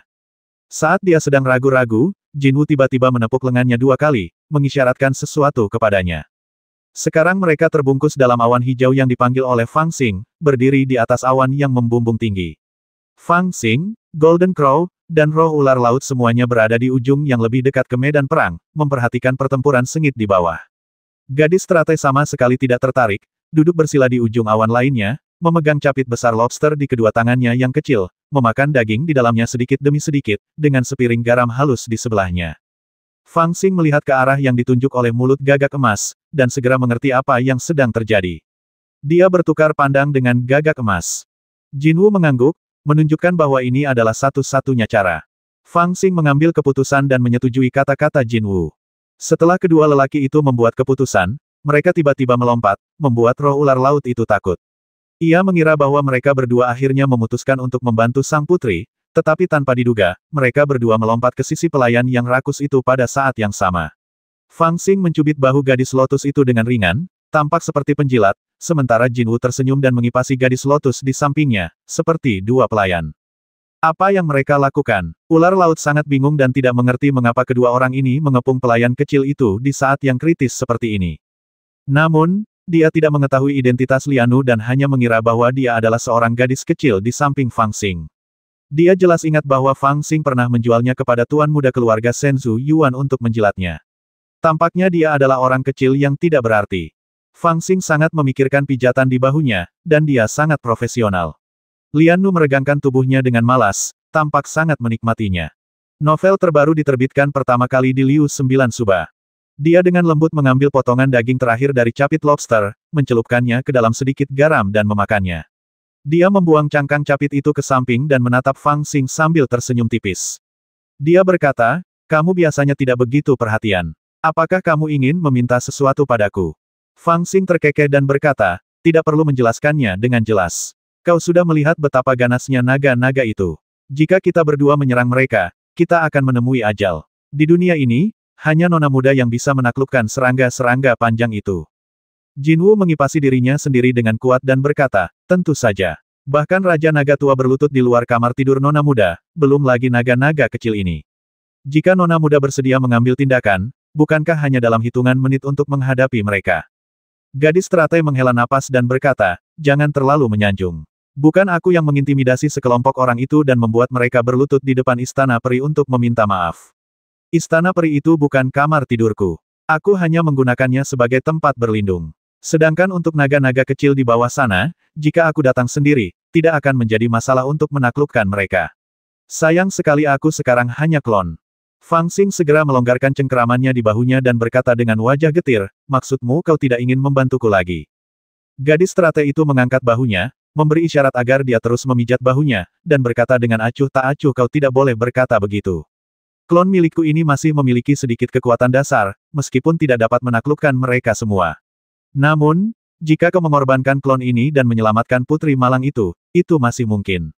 Namun, sebelum itu, aku harus bertanya kepadamu dengan hati-hati, apakah kau benar-benar ingin aku menyelamatkan orang? Ketika Fang Xing mendengar bahwa dia bisa menyelamatkan gadis naga, dia tidak memikirkan hal lain dan berkata dengan tergesa-gesa, selamatkan dia. Tentu saja aku harus menyelamatkannya. Jin Wu juga menimpali, jangan khawatir, Nona. Jika klon ini hancur, kita bisa menyempurnakan yang lain suatu hari nanti. Aku berjanji kepadamu bahwa ketika klon berikutnya datang, aku pasti akan mencari semua harta karun langka di dunia dan membiarkanmu menikmatinya. Gadis teratai tersenyum lembut dan berkata kepada Fang Xing sekarang aku telah menyelamatkan seseorang, tidak ada seorang pun yang dapat melindungi hidupmu. Fang Xing tercengang saat mendengar ini, seolah-olah dia tidak mengerti apa yang dimaksud Lian Nu. Gadis teratai mencibir dan berkata, apakah kau benar-benar berpikir bahwa aku bersama kalian berdua dan tidak melakukan apapun kecuali makan setiap hari? Baiklah, aku memang tampaknya makan sepanjang waktu, tetapi aku tidak serta-merta melindungi hidupmu. Kau telah menyebabkan bencana besar di Nansan. Apakah kau benar-benar berpikir bahwa kau dapat melarikan diri dengan mudah? Apakah kau tahu berapa banyak kultivator tingkat Yuanying yang telah menggunakan metode rahasia untuk menemukanmu? Jika aku tidak tinggal di sisimu untuk menyembunyikan rahasia untukmu karena kau telah membangkitkan karmaku, kau akan ditemukan setidaknya 3 kali. Fang Xing terkejut ketika mendengar ini, dan menatap lurus ke arah Lian Nu. Gadis teratai mengubah penampilannya yang biasanya manis dan memiliki ekspresi serius di wajahnya. Dia berkata dengan lembut, kamu memberiku biji teratai darah hari itu. Meskipun itu mengganggu proses kebangkitanku, itu juga menyelamatkanku dari bahaya tersesat di 9 peti mati. Jadi aku juga berpikir kamu telah membantuku. Kamu membantuku melewati bencana, dan aku akan membantumu melewati bencana. Itu adil. Suara gadis teratai lembut, dan sepertinya mengandung makna yang dalam. Selain itu, karena kamu sangat lemah saat itu, kamu mampu menahan teknik pengendalian pikiranku. Itulah sebabnya aku sangat tertarik padamu dan ingin melihat seperti apa penampilanmu saat kamu dewasa. Itulah sebabnya aku memilihmu dan burung gagak ini untuk menjadi pelayanku dan mencarikan makanan lezat untukku. Aku juga mengambil kesempatan untuk melindungimu agar tidak ditemukan oleh beberapa kultivator yang tidak mampu kau ganggu sekarang. Awalnya aku berencana untuk melindungimu sampai kau mencapai alam inti emas, sehingga kau setidaknya memiliki kesempatan untuk bertahan hidup. Namun, sekarang tampaknya tidak ada kesempatan untuk bertahan hidup. Pada titik ini, ekspresinya berubah dingin, dan dia berkata dengan suara tenang aku dapat membantumu menyelamatkan orang, karena aku juga sedikit penasaran dengan naga kecil berdarah bangsawan ini, dan aku tidak ingin dia mati di sini, tetapi selama aku bertindak, kau harus menghadapi masalah yang mengikutinya sendiri. Mengetahui bahaya situasinya, bahkan wajah Fang Xing sedikit tidak yakin, seolah-olah dia tidak dapat membuat keputusan. Namun, keraguan ini hanya terlintas di benaknya selama beberapa detik dan kemudian menghilang. Dia berkata dengan bangga bagaimana seorang pria dewasa dapat mengandalkan seorang wanita untuk perlindungan. Meskipun aku memiliki seorang anak laki-laki yang cantik, aku bukanlah tipe orang yang hidup dari wanita. Aku memiliki urusanku sendiri untuk ditangani, kamu pergi dan selamatkan orang-orang. Gadis teratai menatapnya dengan aneh, dan tidak diketahui apa yang sedang dipikirkannya. Dia tersenyum tipis, dan dengan jentikan jarinya, selembar batu giok kosong dari tas penyimpanan Fang Xing terbang keluar. Dia memegangnya di tangannya, membisikkan beberapa patah kata, lalu menyerahkannya kembali kepada Fang Xing. Dia mengangkat tangannya dan melemparkan buah teratai kepada Jin Wu. Akhirnya, dia merenung sejenak, dan berkata kepada Fang Xing dengan sangat serius kamu bukan seorang gigolo. Fang Xing langsung kesal dan menunjuk wajahnya sendiri sambil berkata, tidak masuk hitungan. Apa kamu pernah melihat orang setampan itu? Gadis teratai itu terkikik, berbalik dan melangkah keluar dari udara hijau, lalu menghilang dalam sekejap. Sebuah suara datang dari jauh cepat lari, dan cobalah untuk tidak menggunakan kekuatan spiritualmu. Di bawah, Long Yu bertarung sengit dengan naga merah. Gadis naga itu tidak memiliki belas kasihan saat ini dan hanya bisa bertarung dengan sekuat tenaga untuk menghindari dicabik-cabik oleh naga merah. Namun meski begitu, dia sudah berlumuran darah. Kekuatan naga merah itu begitu dahsyat hingga tak terbayangkan. Meskipun menyerang sepenuhnya berdasarkan naluri dan tanpa aturan apapun, gadis naga itu tetap tidak dapat menahan kegilaannya. Pangeran kelima dan pangeran keenam berdiri di udara dengan senyum di wajah mereka, menyaksikan pertempuran dengan tenang. Ibu saya sangat ahli dalam hal ini. Dia telah melatih pangeran ketiga istana naga hingga seperti ini, bagaikan seekor guk-guk ganas. Sayang sekali gadis naga itu memiliki kulit dan daging yang bagus. Akan sangat bagus jika ibuku memberikannya kepadaku. Pangeran keenam merasa amat menyesal dan mendesah pelan.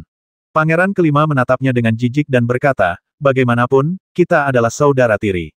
Bukankah idemu agak kotor? Lihat aku hanya ingin memakannya, tetapi aku tidak tertarik dengan penampilannya. Kedua pria itu sudah yakin akan kemenangan, tetapi mereka tidak waspada. Dari kabut hijau misterius di kiri atas, seorang wanita mungil perlahan berjalan keluar. Dia menyaksikan pertempuran itu dengan acuh tak acuh. Meskipun dia berdiri di kehampaan dan dapat dilihat dengan mata terbuka, tidak ada yang menyadari keberadaannya di antara begitu banyak orang di tempat itu, seolah-olah dia tidak berada di dunia yang sama dengan mereka. Gadis teratai menyaksikan pertempuran itu dengan cemberut di wajahnya, seolah-olah dia sedang memikirkan sesuatu. Setelah beberapa saat, dia menoleh ke belakang dan menyeringai puas, seolah-olah dia telah membuat keputusan.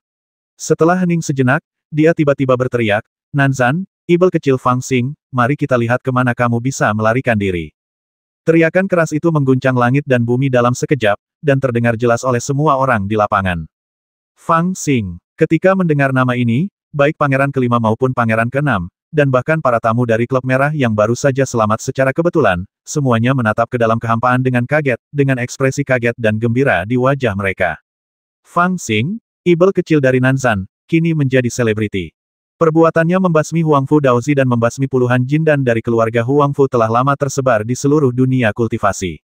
Peristiwa itu dapat dianggap sebagai peristiwa paling penting di Nanzan Buzu dalam ratusan tahun. Hingga kini, keluarga Huangfu telah mengeluarkan dekret dan menjanjikan hadiah besar yang membuat orang iri. Tidak peduli apakah dia hidup atau mati, mereka hanya ingin melihat kepala ibel kecil ini dengan mata kepala mereka sendiri. Tentu saja, yang lebih penting, menurut rumor, ibel kecil ini sendiri memiliki sejumlah besar harta karun langka, yang hampir seperti rumah harta karun bergerak. Siapapun yang dapat menangkapnya secara alami akan memiliki rumah harta karun di tangannya. Siapa di antara para pembudidaya yang tidak akan tergoda?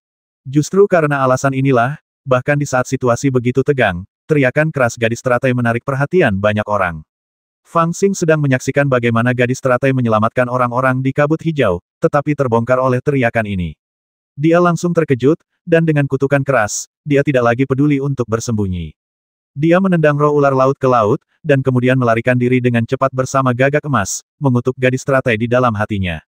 Jinwu telah menyamar, tetapi karena tergesa-gesa melarikan diri, ia memperlihatkan wujud aslinya.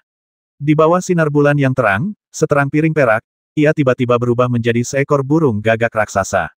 Dengan kepakan sayapnya, ia meninggalkan dua pusaran angin di udara. Ia sudah berada 3 atau 4 mil jauhnya, lalu ia melarikan diri dengan cepat menuju tempat di mana laut dan langit bertemu di kejauhan seperti cahaya kemasan. Gadis otang pembawa sial, beraninya kau menyakitiku. Teriakan marah itu berangsur-angsur menghilang bersama cahaya kemasan. Gadis teratai itu terkekeh dan berkata dalam hati, tolong jelaskan jati dirimu, supaya orang lain tidak menghargai dirimu, dan bukannya berterima kasih, malah memarahiku. Itu sebenarnya Fang Xing. Seseorang di antara kerumunan itu mengenali penampilan Jinwu dan langsung berteriak. Adapun yang lainnya, mereka telah melihat dengan jelas penampilan Fang Xing saat dia melarikan diri. Mereka menyadari bahwa dialah yang mengusir Yuan Bizen di pesta Hong Hong. Mereka terkejut dan takut. Mereka tidak pernah menyangka bahwa setan kecil itu ada di samping mereka. Apakah itu benar-benar Fang Xing? Tatapan mata pangeran kelima juga berubah dingin karena orang ini ada di dekat sini. Tangkap saja dia dan siksa dia untuk mengetahui di mana Ji Yuan berada.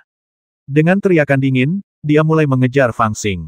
Namun, dia tidak menyangka bahwa sebelum dia sempat bergerak, pangeran keenam sudah muncul dan melarikan diri ke dalam kehampaan. Kakak keenam, datanglah dan awasi tempat ini, jangan biarkan jalang ini lolos. Melihat hal itu, pangeran kelima mengulurkan tangan kanannya yang berubah menjadi cakar naga dan mencengkeram pangeran keenam yang mengejarnya dengan cepat, mencoba menghentikannya. Haha, kakak kelima, kamu lihat saja. Aku akan memberimu setengah dari keuntungannya setelah aku menangkap ibel kecil ini. Saat pangeran keenam tertawa keras, dia mengayunkan tubuhnya dan berubah menjadi ekor naga, mencambuk pangeran kelima seperti cambuk besi. Persaingan pun terjadi di antara kedua saudara itu. Ketika mereka melihat setan kecil di dekatnya, mereka berdua ingin menangkapnya. Dalam pertikaian itu, mereka bahkan sampai berkelahi, takut kalau pihak lain akan menangkap Fang Xing dan berakhir tanpa apa-apa. Di tengah-tengah kegiatan menyekop dan mendorong, Fang Xing telah berjalan sejauh lebih dari 100 mil, dan dia melihat cahaya keemasan itu telah memudar. Kedua bersaudara itu tidak menyangka bahwa ibel kecil itu baru berada di tahap pembentukan pondasi, tetapi dia bisa melarikan diri dengan begitu cepat. Mereka panik dan tidak mau berdebat lagi. Pada saat yang sama, mereka memerintahkan anak buah mereka untuk menyaksikan naga merah membasmi gadis naga, dan kemudian mereka memperlihatkan wujud asli mereka dan mengejar ke arah tempat Fang Xing melarikan diri.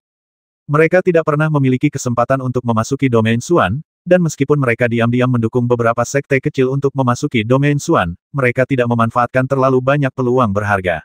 Sekarang setelah mereka melihat kesempatan untuk menangkap Fang Xing, mereka tampak bersemangat dan tidak mau menyerah apapun yang terjadi. Apakah dia Fang Xing? Gadis naga yang sedang bertarung sengit dengan naga merah pun ikut mendengar teriakan itu dan sedikit terkejut. Awalnya dia sangat membenci Fang Xing, dan tidak berniat untuk benar-benar menanyakan identitasnya. Dia hanya ingin membasmi orang menyebalkan itu untuk melampiaskan amarahnya. Namun karena seseorang menyebutkannya, dia tentu akan mendengarkan dengan saksama. Adapun bagaimana perasaannya ketika mendengar bahwa pria yang merusak tubuh Yuan Yin-nya ternyata adalah ibel nomor 1 di Nanzan, yang dikenal sebagai janin bencana, sulit untuk dijelaskan. Terutama saat melihat orang menyebalkan itu lari tanpa menoleh ke belakang, perasaanku campur aduk dan sangat kecewa. Novel terbaru diterbitkan pertama kali di Liu 9 Suba. Pada saat ini, naga merah itu memanfaatkan momen keterkejutannya dan meraih lehernya dengan satu cakar. Cakar tajam itu lebih tajam daripada senjata ajaib apapun dan hendak mencengkeram leher gadis naga itu. Gadis naga itu tidak dapat menghindar tepat waktu, dan dia bukan tandingan saudara ketiga yang gila itu. Dia merasa putus asa dan tahu bahwa tidak ada gunanya melawan, jadi dia berhenti bergerak. Mengaum. Ada ledakan kegembiraan haus darah di mata naga merah itu, dan dia mencengkeram leher gadis naga itu tanpa ampun. Pada saat ini, dialah yang paling dekat dengan gadis naga. Di mata gadis naga yang putus asa, dia melihat 3 paku mutiara yang disisipkan secara diagonal di kepalanya. Itu seperti 3 bunga mutiara di kepala seorang wanita bangsawan, tetapi mereka disisipkan ke kepala naga merah, cukup dalam untuk mencapai gagangnya. Hanya sedikit kepala dan ekor paku mutiara dan bunga mutiara sebening kristal mata naga yang terlihat di luar. Kasihan saudara ketiga, ini semua salahku. Saat aku melarikan diri tahun itu, aku tidak membawamu bersamaku. Waktu seakan berjalan sangat lambat, dan pikiran putus asa muncul di benak gadis naga. Sebelum aku mati, aku akan menolongmu untuk terakhir kalinya dan melepaskanmu dari belenggumu. Pada saat ini, gadis naga itu dengan marah mengumpulkan sisa tenaganya, berubah dari naga menjadi manusia, dan dengan lembut menyingkirkan duri mutiara di kepala naga merah itu dengan kelima tangannya. Sekarang dia telah berubah menjadi manusia. Baik kekuatan pertahanannya maupun sumber kehidupannya telah banyak melemah. Dalam proses bertarung dengan naga merah, dia bahkan mencari kematian. Namun, dia sudah putus asa, tetapi dia berharap untuk meminjam ketangkasan bentuk manusianya untuk mencabut duri mutiara itu. Telapak tangannya menyentuh duri mutiara di tengahnya, dan gadis naga itu mencabutnya sekuat tenaga. Awalnya dia ingin mencabut 3 duri mutiara secara berurutan, tetapi dia tidak menyangka bahwa duri mutiara itu begitu kuat. Dia menggunakan seluruh kekuatannya untuk mencabut hanya 1. Tindakan ini memakan waktu terlalu lama. Cakar naga merah itu telah mencengkeramnya. Cakar naga yang besar dan tubuhnya yang kurus dan halus menghadirkan kontras yang besar. Tampaknya dia akan tercabik-cabik oleh cakar ini. Gadis naga itu menutup matanya dengan putus asa, menunggu akhir hidupnya. Namun, pada saat itu, dia tiba-tiba mendengar desahan pelan di telinganya, diikuti oleh suara logam yang beradu. Tanpa sadar dia membuka matanya dan melihat tangan kecil seputih porselen yang dengan ringan memegang cakar naga merah yang setajam baja. Pemilik tangan itu berada di samping kepalanya dan menoleh untuk tersenyum padanya. Gadis naga itu tampak terintimidasi oleh kecantikannya. Ia sedikit terkejut, lalu teringat bahwa ia adalah pembantu orang menyebalkan itu. Kok dia ada di sini? Bagaimana mungkin seorang pembantu dapat menahan serangan saudara laki-lakiku yang ketiga? Begitu banyak pertanyaan yang ada dalam benak gadis naga sekaligus, hingga ia lupa apa yang ingin ditanyakannya. Dia memintaku untuk menyelamatkanmu. Gadis teratai menjentikkan tangannya, lalu sebuah kekuatan yang sangat misterius keluar dari jari-jarinya, benar-benar memaksa naga merah itu mundur lebih dari 10 kaki. Orang menyebalkan kecil itu, yang baru saja lari begitu cepat. Setelah memaksa naga merah kembali, gadis teratai berbalik dan berkata kepada gadis naga sambil tersenyum. Gadis teratai menekan telapak tangannya, dan sebuah kekuatan tak terlihat menopang tubuh gadis naga yang terluka parah yang hampir tenggelam. Dia menatap matanya dan tersenyum lembut, awalnya aku berencana untuk melindunginya, Tetapi dia ingin memberikan kesempatan ini kepadamu, jadi aku datang untuk menyelamatkan hidupmu, tetapi aku tidak peduli apakah dia hidup atau mati. Sayang sekali, dia adalah orang yang aku sukai, dan aku berharap dia masih memiliki kesempatan untuk tumbuh dewasa. Wus! Setelah dipaksa mundur lebih dari 10 kaki oleh gadis teratai, naga merah gila itu melambat sedikit dan kemudian menyerbu lagi. Dia begitu gila sehingga dia tidak takut dengan kekuatan gadis teratai dan tampaknya ingin bertarung sampai mati. Namun, gadis teratai tidak ingin menghadapinya secara langsung. Ia menjentikkan kekuatan misterius di antara kedua telapak tangannya, dan seberkas cahaya terpancar di depannya. Kemudian, ia memegang lengan gadis naga dengan satu tangan dan melangkah ke dalam kehampaan. Saat ia melangkah, sosoknya tiba-tiba menghilang. Saat ia muncul kembali, ia berada 100 mil jauhnya. Ia melangkah lagi dan berada 100 mil jauhnya lagi. Setelah bergoyang beberapa kali, sosoknya menghilang sepenuhnya. Tidak bagus, rencana untuk memancing harimau menjauh dari gunung. Pangeran kelima dan keenam yang hendak mengejar Fang Xing dengan gila-gilaan tidak menyangka bahwa mereka tidak menangkap bayangan ibel kecil itu. Ketika mereka berbalik, mereka bahkan kehilangan gadis naga itu.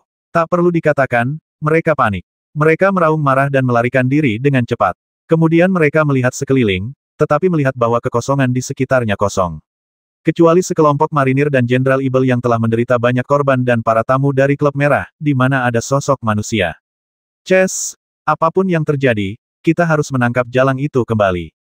Pangeran kelima berteriak dengan marah, dan merasa merinding memikirkan hukuman ibunya. Mata pangeran keenam pun berkedip, dan dia berkata dengan suara yang dalam, jangan khawatir, tangkap guk-guk gila itu. Dia yang terbaik dalam melacak napas naga sungguhan. Kalimat ini mengingatkan pangeran kelima yang sangat marah. Dengan mendengus dingin, dia mengeluarkan cermin tembaga berkabut dan dengan santai menawarkannya di kehampaan. Bersama dengan pangeran keenam, dia menggigit jari telunjuknya dan memercikkan darah ke cermin. Darah memasuki cermin, dan permukaan cermin tiba-tiba memantulkan cahaya yang menyilaukan, seolah-olah memiliki roh, dan tiba-tiba diproyeksikan ke atas kepala naga merah. Naga merah itu meraung gila-gilaan di udara karena telah kehilangan lawannya, tetapi ditutupi oleh cahaya ini dan momentumnya langsung hilang. Ia menjadi kesakitan dan bingung lagi, dan tubuhnya terus gemetar, seolah-olah ia ketakutan. Aolai, apakah kamu ingin menjadi naga sejati?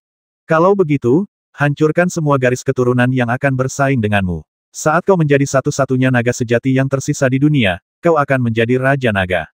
Sekarang, hampir semua orang yang memiliki darah Raja Naga telah mati, hanya tersisa satu orang. Dengan darah naga aslimu, kau seharusnya bisa merasakan auranya dan menemukannya. Temukan dia, basmi dia, dan makan dia, maka kau akan menjadi satu-satunya naga sejati di dunia. Kata-kata pangeran kelima dan keenam tampaknya membawa kesan menyihir yang kuat. Itu bukan mantra, tetapi di bawah pantulan perunggu, kata-kata itu membawa kekuatan yang tak terlukiskan. Mata naga merah itu berangsur-angsur menjadi lebih bingung, dan setelah beberapa saat, niat haus darahnya menjadi lebih kuat. Ah! Naga merah itu mengangkat kepalanya dan berteriak, tiba-tiba menyingkirkan cahaya cemerlang dari alam perunggu. Ia mengayunkan tubuhnya dan berenang lurus ke arah barat daya. Kecepatannya bagaikan kilat dan dalam sekejap mata jaraknya lebih dari 10 mil. Pangeran kelima terkejut dan bertanya dengan heran, kita belum menyimpan cermin perunggu itu, mengapa dia dipindahkan? Pangeran keenam juga sedikit terkejut dan mengerutkan kening, mungkin ini pertama kalinya kita melewati kendali alam perunggu, jadi ada beberapa celah. Sang pangeran melihat ke arah dunia perunggu, dan melihat jejak darah di sana. Ia menghela napas lega dan berkata, darahnya yang sebenarnya masih ada di sana, dan cermin perunggu yang diberikan oleh Ibu Suri masih dapat mengendalikannya. Seharusnya tidak ada kecelakaan. Mari kita kejar dengan cepat. Tanpa waktu untuk berdiskusi, mereka terburu-buru mengejar, jika tidak dengan kecepatan naga merah, ia mungkin akan terbang tanpa jejak dalam waktu singkat. Meskipun mereka dapat memanggilnya kembali melalui alam perunggu, naga merah itu gila dan mungkin menyebabkan beberapa bencana yang tak terduga, jadi mereka hanya tinggal sebentar, memerintahkan orang-orang mereka untuk membersihkan wilayah laut, dan kemudian terbang untuk mengejar dengan tergesa-gesa. Kedua orang itu marah dan cemas tetapi mereka tidak menyadari bahwa arah yang dikejar oleh naga gila bukanlah arah yang ditempuh oleh gadis teratai untuk membawa pergi gadis naga. Namun Fang Xing dan Jin Wu terbang ke arah barat untuk beberapa saat. Melihat tidak ada yang mengejar mereka, mereka tahu bahwa gadis teratai telah datang untuk menyelamatkan dan membawa pangeran kelima dan pangeran keenam kembali, yang memberi mereka cara untuk bertahan hidup dan mereka akhirnya menghela napas lega. Tanpa perintah, Golden Crow yang licik segera berbelok ke selatan, tetapi mengubah arahnya untuk menghindari tertangkap.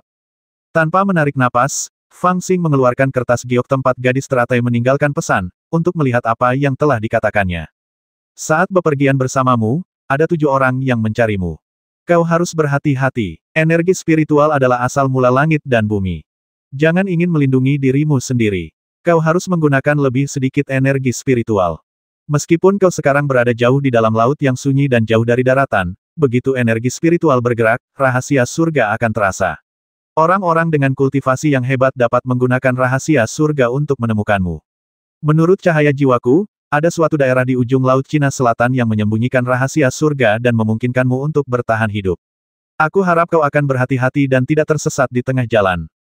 Metode leluhur IBL-ku dapat menyembunyikan rahasia surga untuk sementara. Jika kau dalam bahaya, kau dapat menggunakannya untuk melindungi dirimu sendiri. Sayangnya, ramuan emasmu belum lengkap, jadi sulit bagimu untuk memahami keberuntungan leluhur IBL yang sebenarnya. Jika tidak, kau dapat menggunakan metode menyembunyikan napasmu. Bahkan jika kau belum kehabisan kekuatanmu, kau mungkin dapat menyembunyikan napasmu dan melindungi dirimu sendiri. Setelah mendengarkan satu bagian, Fang Xing menyadari bahwa itu adalah nasihat terakhir yang ditinggalkan Lady Lian untuknya, dan dia merasa bersyukur. Gadis otang pembawa sial ini memperlakukanku dan Jinwu sebagai pelayannya dan menyuruhku mencarikan makanan lezat untuknya di mana-mana. Tampaknya dia masih punya hati nurani. Saya melihat bahwa metode Anda memiliki cabang yang lebat tetapi akarnya dangkal. Meskipun Anda dapat mendominasi untuk sementara waktu, saya khawatir akan sulit untuk berpartisipasi dalam Dao yang agung. 9 peti mati itu misterius dan tak terbatas, tetapi fondasinya ada di Tianyuan. Cahaya jiwa saya mengembangkan alam semesta. Saya tahu bahwa ada kanon Tao di Laut Cina Selatan.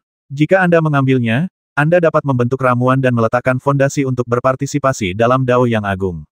300 tahun kemudian, ketika malapetaka besar datang, saya harap Anda akan memperoleh keberuntungan di panggung abadi dan bertarung dengan saya di 33 surga. Lembaran giok itu juga menjelaskan beberapa hal secara terperinci, yang merupakan beberapa peringatan tentang jalur kultivasi seseorang. Agaknya, situasinya kritis pada saat itu. Demi menyelamatkan gadis naga, gadis teratai tidak sempat menjelaskan semuanya secara terperinci. Semua hal itu tertinggal di dalam lembaran giok melalui kesadaran ilahinya. Fang Xing segera mendengarkannya. Dalam kegelisahannya, dia merasa sulit untuk memahami maknanya. Dia hanya merasa samar-samar bahwa gadis teratai sangat mementingkan Laut Cina Selatan. Jin tua, apakah ada tempat di ujung Laut Cina Selatan yang dapat menyembunyikan rahasia surga? Novel terbaru diterbitkan pertama kali di Liu 9 Suba. Fang Xing mengamati pikiran suci yang ditinggalkan Lian Nu di dalam slip giok dan segera bertanya. Akhir Laut Cina Selatan. Jin Wu merenung sejenak, lalu tiba-tiba menggigil dan berteriak, mungkinkah tempat hantu itu? Hati Fang Xing bergetar, dan dia bertanya dengan tergesa-gesa, apakah kamu tahu? Ia berpikir dalam hati, jika Jin Wu tahu tempat ini, itu akan mudah. Setelah mendengarkan Lian Nu, ia akhirnya mengerti situasinya. Orang-orang penting yang mencarinya sangat kuat. Meskipun ia telah melarikan diri dari benua Nanzan, pihak lain masih dapat menemukannya melalui rahasia surga, kecuali ia bersembunyi seperti tikus dan tidak pernah menggerakkan energi spiritualnya. Namun, Lian Nu juga mengatakan bahwa metode sihir yang dia praktikkan seharusnya adalah teknik tanpa nama yang diwariskan oleh pedang hitam besar.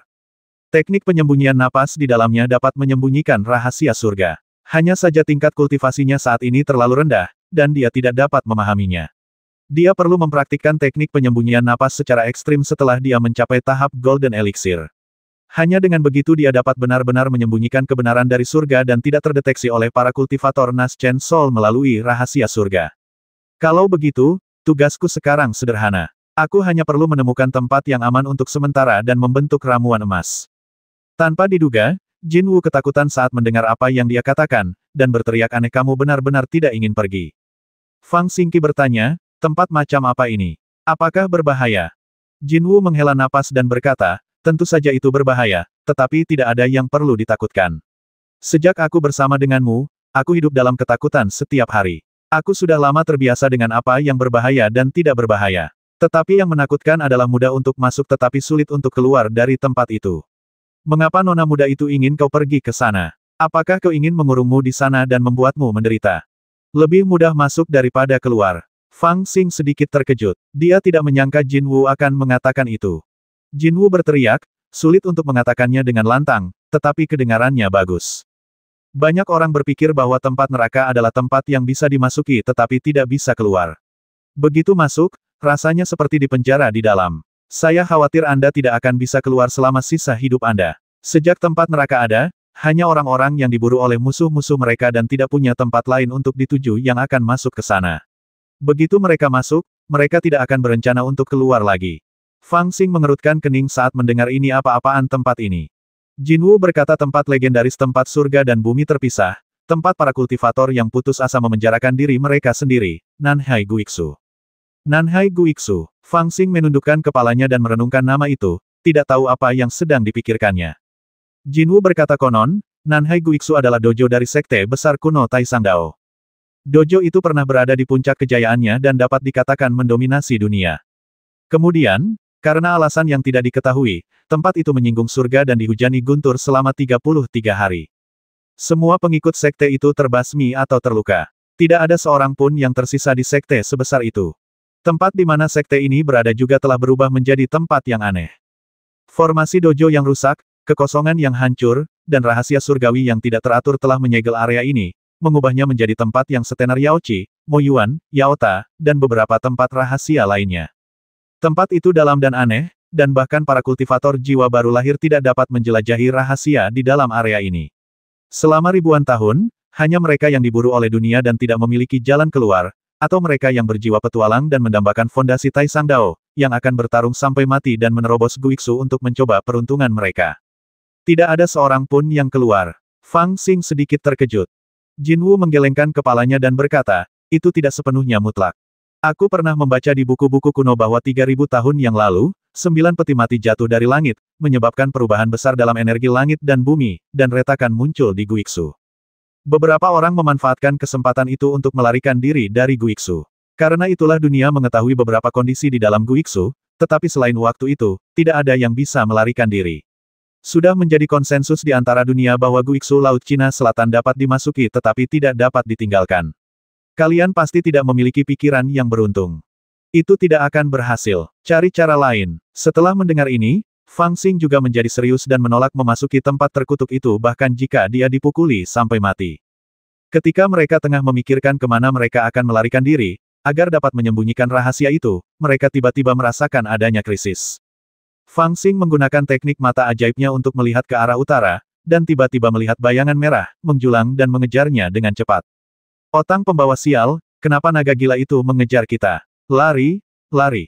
Setelah melihat bayangan merah itu dengan jelas, Fang Xing ketakutan dan buru-buru mendesak Jinwu untuk melarikan diri. Dia telah melihat kekuatan naga gila ini, yang sungguh mengerikan. Dia pikir dia telah melarikan diri dengan selamat, tetapi dia tidak menyangka orang ini akan mengejarnya. Hal ini membuat Fang Xing dan Jinwu sangat ketakutan. Karena tidak ingin ditelan oleh naga merah, mereka berteriak dan melarikan diri ke selatan. Kecepatan naga merah itu begitu cepat, bahkan lebih cepat dari gadis naga itu. Gagak emas memiliki tubuh yang kuat dan telah mengolah teknik rahasia klan Dapeng hingga tingkat tertentu.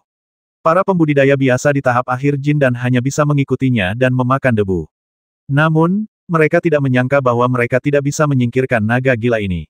Naga itu membawa api yang ganas, terbang melalui kehampaan, dan tampaknya telah menarik awan jahat dan badai hujan di separuh langit, dan ia bergegas ke arah mereka dengan kecepatan yang sangat cepat. Ya ampun, kenapa naga gila ini mengejar kita? Burung gagak emas meraung tiada henti, mengepakkan kedua sayapnya yang besar dengan kuat, dan nyala api kemasan samar-samar menyala di bulu-bulunya yang kemasan. Bukankah kita baru saja berbelok? Bagaimana guk-guk liar ini bisa mengejar kita? Fang Xing pun berteriak, berdiri tergesa-gesa, dan melancarkan teknik penyembunyian napas dari teknik bela diri tanpa nama miliknya. Tak lama kemudian, kabut hijau memenuhi udara dan menyelimuti dirinya dan Golden Crow, membuat mereka merasa jauh lebih aman. Terlihat jelas bahwa naga merah yang mengejar dengan gila-gilaan itu telah berhenti di kehampaan, matanya yang besar tanpa keilahian apapun menatap kosong ke sekelilingnya, seolah-olah kehilangan arah, sedangkan burung gagak emas, memanfaatkan perlindungan kabut hijau, melarikan diri ke kejauhan. Berhasil. Sepertinya naga gila ini mengikuti aroma kita. Jika kita menutupi aroma kita, dia tidak akan bisa merasakan keberadaan kita. Fang Xing berteriak, tetapi hatinya tidak tenang. Dia baru saja menghabiskan banyak kekuatan spiritualnya dengan menggunakan teknik napas tersembunyi untuk menonton pertempuran. Meskipun dia buru-buru menggunakan teknik napas tersembunyi lagi, kurangnya kekuatan spiritual adalah masalah besar dan dia tidak bisa bertahan terlalu lama. Benar saja, setelah melarikan diri kurang dari 100 mil, teknik penyembunyian napas mencapai batasnya, kabut hijau menghilang, dan naga merah menyusul lagi. Ya ampun, kita jadi incaran guk-guk liar. Lao Jin, cepatlah. Fang Xing meratap, merasa tidak ada yang lebih menyakitkan daripada menjadi sasaran orang seperti itu. Setelah bertahun-tahun berkecimpung di dunia kultivasi, dia telah menyebabkan banyak masalah dan lolos dari banyak pengejaran. Dia bukan lagi seorang pemula dan memiliki banyak pengalaman. Fang Xing segera menyadari bahwa meskipun aura naga gila itu kacau, aura itu jelas telah mengunci dirinya dan Golden Crow. Dengan kata lain, aura itu tidak mengejar orang yang salah, tetapi sebenarnya berlari ke arahnya. Namun, dia dan Golden Crow jelas telah mengubah arah sebelumnya, jadi bagaimana aura itu bisa mengejarnya? Mungkinkah ada aura tertentu pada diriku yang menariknya? Ketika aku memikirkan hal ini dalam benakku, aku langsung teringat pada manik-manik. Dengan kecemerlangan manik-manik itu, dia dapat dengan mudah menghancurkan batasan dan formasi misterius yang dibuat oleh gadis naga di Istana Berkaca. Jelas bahwa manik-manik itu terkait erat dengan Istana Naga. Mungkin aura manik-manik itulah yang menarik naga gila untuk mengejarnya. Memikirkan hal ini, Fang Xing buru-buru meraba-raba ke atas dan ke bawah, ingin segera membuang manik-manik itu untuk melihat apakah dia dapat memancing naga gila itu pergi. Namun ketika ia mencari ke sana kemari, keringat dingin kembali keluar dari tubuhnya, sebab manik-manik itu telah hilang. Dia kemudian teringat bahwa ketika dia bertemu dengan gadis naga, dia telah memegang manik-manik itu di mulutnya, dan menggunakan kekuatan spiritualnya untuk merangsangnya, mengandalkan auranya untuk mematahkan batasan itu. Mengenai apa yang terjadi kemudian, Fang Xing tiba-tiba teringat bahwa dia dicengkeram oleh gadis naga yang kejam, dan tanpa berkata apa-apa, dia menciumnya dengan kasar. Dalam ketergesaannya untuk melindungi kesuciannya, dia tampaknya telah menelan manik-manik itu. Sudah berakhir, Fang Xing buru-buru menggunakan pikirannya untuk mencari ke dalam, tetapi menemukan bahwa tidak ada jejak manik-manik di dalamnya. Mungkinkah itu telah disempurnakan? Ini merupakan kejutan besar, dan Fang Xing ingin membenturkan kepalanya ke dinding, tetapi sayangnya tidak ada dinding di sekitarnya. Dia sudah menduga bahwa bola naga itu menghilang tanpa alasan, kemungkinan besar karena menyatu dengan tubuhnya. Dengan kata lain, dia sudah membawa aura bola naga itu. Tidak heran naga gila ini akan mengincarnya. Dari penampilannya sebelumnya, jelas bahwa ia telah mengarahkan pandangannya pada aura naga itu dan tidak akan melepaskannya. Tidak hanya harus mengejarnya dan menggigitnya, apa yang harus dia lakukan? Dengan naga merah yang mengejar begitu dekat, Jinwu tidak berani lagi mengubah arah dan hanya bisa terbang ke selatan untuk menyelamatkan diri. Begitu dia berbalik, dia akan semakin dekat dengan naga merah. Sayangnya, naga merah begitu kuat sehingga baik dia maupun Fang Xing tidak yakin bisa melawannya. Mereka mungkin bahkan tidak akan mampu menahan 2 atau 3 gerakan sebelum mereka ditelan olehnya. Tidak ada yang bisa kulakukan, bandit kecil. Bukannya aku bukan kakak yang baik untukmu, tapi aku hanya bisa membantumu sampai di titik ini. Burung gagak emas berteriak keras, mengambil keputusan, dan terbang ke selatan dengan mempertaruhkan nyawanya. Mereka tidak tahu sudah berapa lama mereka berlari, tetapi mereka merasa jarak antara naga merah di belakang mereka kurang dari 100 mil. Jarak ini sedemikian rupa sehingga mereka dapat mengejar dalam sekejap. Mereka bahkan dapat merasakan keganasan naga merah yang tak tertandingi dari belakang. Namun, mereka melihat tempat yang indah di depan mereka. Kilatan petir yang tak terhitung jumlahnya jatuh dari langit, muncul dan menghilang dari waktu ke waktu. Tepat di depan, seolah-olah telah mencapai ujung langit dan bumi. Air laut mengalir kembali dan terhubung ke langit, dengan guntur dan kilat yang tak terhitung jumlahnya di tengahnya, seperti sangkar yang diletakkan oleh langit dan bumi. Melalui guntur, kilat, dan angin kencang ini, seolah-olah seseorang dapat melihat keberadaan samar pulau peri di kejauhan yang tak berujung. Yang lebih aneh lagi adalah bahwa guntur, kilat, dan kekuatan angin kencang yang tak terhitung jumlahnya ini semuanya menunjuk samar-samar ke dalam, menghasilkan gaya gravitasi yang kuat di luar. Kembali ke Laut Cina Selatan. Ujung langit dan bumi, tempat yang tanpa harapan. Novel terbaru diterbitkan pertama kali di Liu 9 Suba. Fang Xing terpaksa mendekati tempat hantu ini dengan cepat, meskipun dia sama sekali tidak ingin datang ke sana. Bandit kecil, Tuan Jin hanya bisa membawamu ke sini. Aku punya urusan penting yang harus dilakukan, jadi aku tidak bisa ikut denganmu. Kau harus mengurus dirimu sendiri. Jika kau bisa keluar suatu hari nanti, ingatlah untuk menemuiku di Beiju. Entah aku telah menjadi Raja Ibel, atau kuburanku telah ditumbuhi rumput. Ingatlah untuk membalaskan dendamku. Kau punya begitu banyak harta, mengapa tidak memberikannya kepadaku? Jinwu terbang mati-matian ke arah Guiksu dan berteriak pada Fang Xing pada saat yang sama. Sial, kau ingin melemparku. Kau ingin sekali. Fang Xing sangat marah, dia mengeluarkan tali pengikat abadi dan mencekik leher Jinwu. Otang pembawa sial, kau mau kita mati bersama. Jinwu terhuyung karena teriakan Fang Xingle dan hampir tersedot ke dalam kekuatan dahsyat di luar Guiksu. Tempat ini kumuh. Aku tidak mau masuk. Fang Xing berteriak, kita tidak akan mati jika kita masuk ke sana, ayo kita masuk bersama dan mencoba. Burung gagak emas menjerit, aku tidak mau masuk. Apa bedanya tidak bisa keluar dengan mati? Seorang pria dan seekor burung gagak mulai berkelahi sebelum memasuki Guiksu, berguling-guling di udara, saling mencabik dan menggigit. Di kejauhan, naga gila itu telah mengunci Fang Xing. Tanpa mempedulikan bahaya di luar Guiksu, ia dengan bersemangat berlari maju, membuka mulut naganya yang mengerikan, dan matanya penuh darah. Ia tampak ingin menelan Fang Xing dalam sekali teguk. Melihat bahwa benar-benar tidak ada cara untuk melarikan diri, Fang Xing tidak punya pilihan selain melepaskan Golden Crow dan mengutuk, "Enyahlah, aku akan masuk sendiri." Sambil berteriak keras dia menendang burung gagak emas itu menjauh. Saat ini, naga merah itu kurang dari 50 mil jauhnya dari Fang Xing. Fang Xing tidak ragu lagi, dan dengan kilatan sayap emas di belakangnya, ia langsung menyerbu Gui Wei. Meskipun guntur dan angin terlarang di sekitar Guiksu kuat, keduanya hanya memiliki daya tarik tetapi tidak membahayakan. Setelah terperangkap di dalamnya, selama seseorang memiliki kultivasi pembangunan fondasi, ia dapat menahan kekuatan kekacauan. Namun setelah masuk, akan sulit untuk keluar. Seseorang harus sepenuhnya menahan guntur dan kekuatan angin. Saya khawatir bahkan seorang kultivator jiwa baru lahir tidak dapat melakukan ini. Inilah sebabnya mengapa mudah untuk memasuki Guiksu tetapi sulit untuk keluar. Fang Xing memasukinya, dan hanya melihat bayangan samar di lautan guntur, yang menjadi semakin redup dan berangsur-angsur menghilang.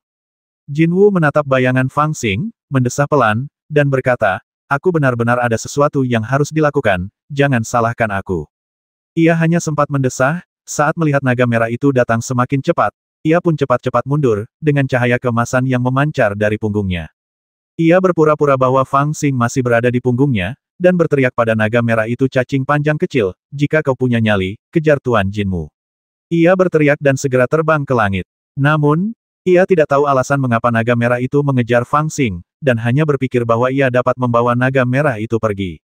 Tanpa beban Fang Xing di punggungnya, kecepatannya dapat ditingkatkan, dan ia yakin dapat memikat naga merah itu. Akan tetapi, tak disangka, saat naga merah itu terbang ke pinggiran Guiksu, ia malah tak berhenti, melainkan menerjang ke dalam larangan guntur, nyaris tanpa ragu, dan langsung menyerbu ke arah sosok Fang Xing yang nyaris menghilang. Otang pembawa sial, dasar gagak otang pembawa sial, kau bahkan tidak ikut masuk bersamaku. Saat aku keluar, aku akan merebusmu. Fang Xing benar-benar pusing dan tidak bisa mengendalikan tubuhnya sama sekali. Dia hanya merasakan bahwa penghalang petir di sekitarnya meledak dari waktu ke waktu. Meskipun dia masuk dari luar dan hanya mengalami sedikit serangan balik dari penghalang petir, kekuatan alami dari badai penghalang petir dan turbulensi di kehampaan di luar Guiksu ada di sana. Hanya terpengaruh saja sudah cukup baginya untuk bertahan.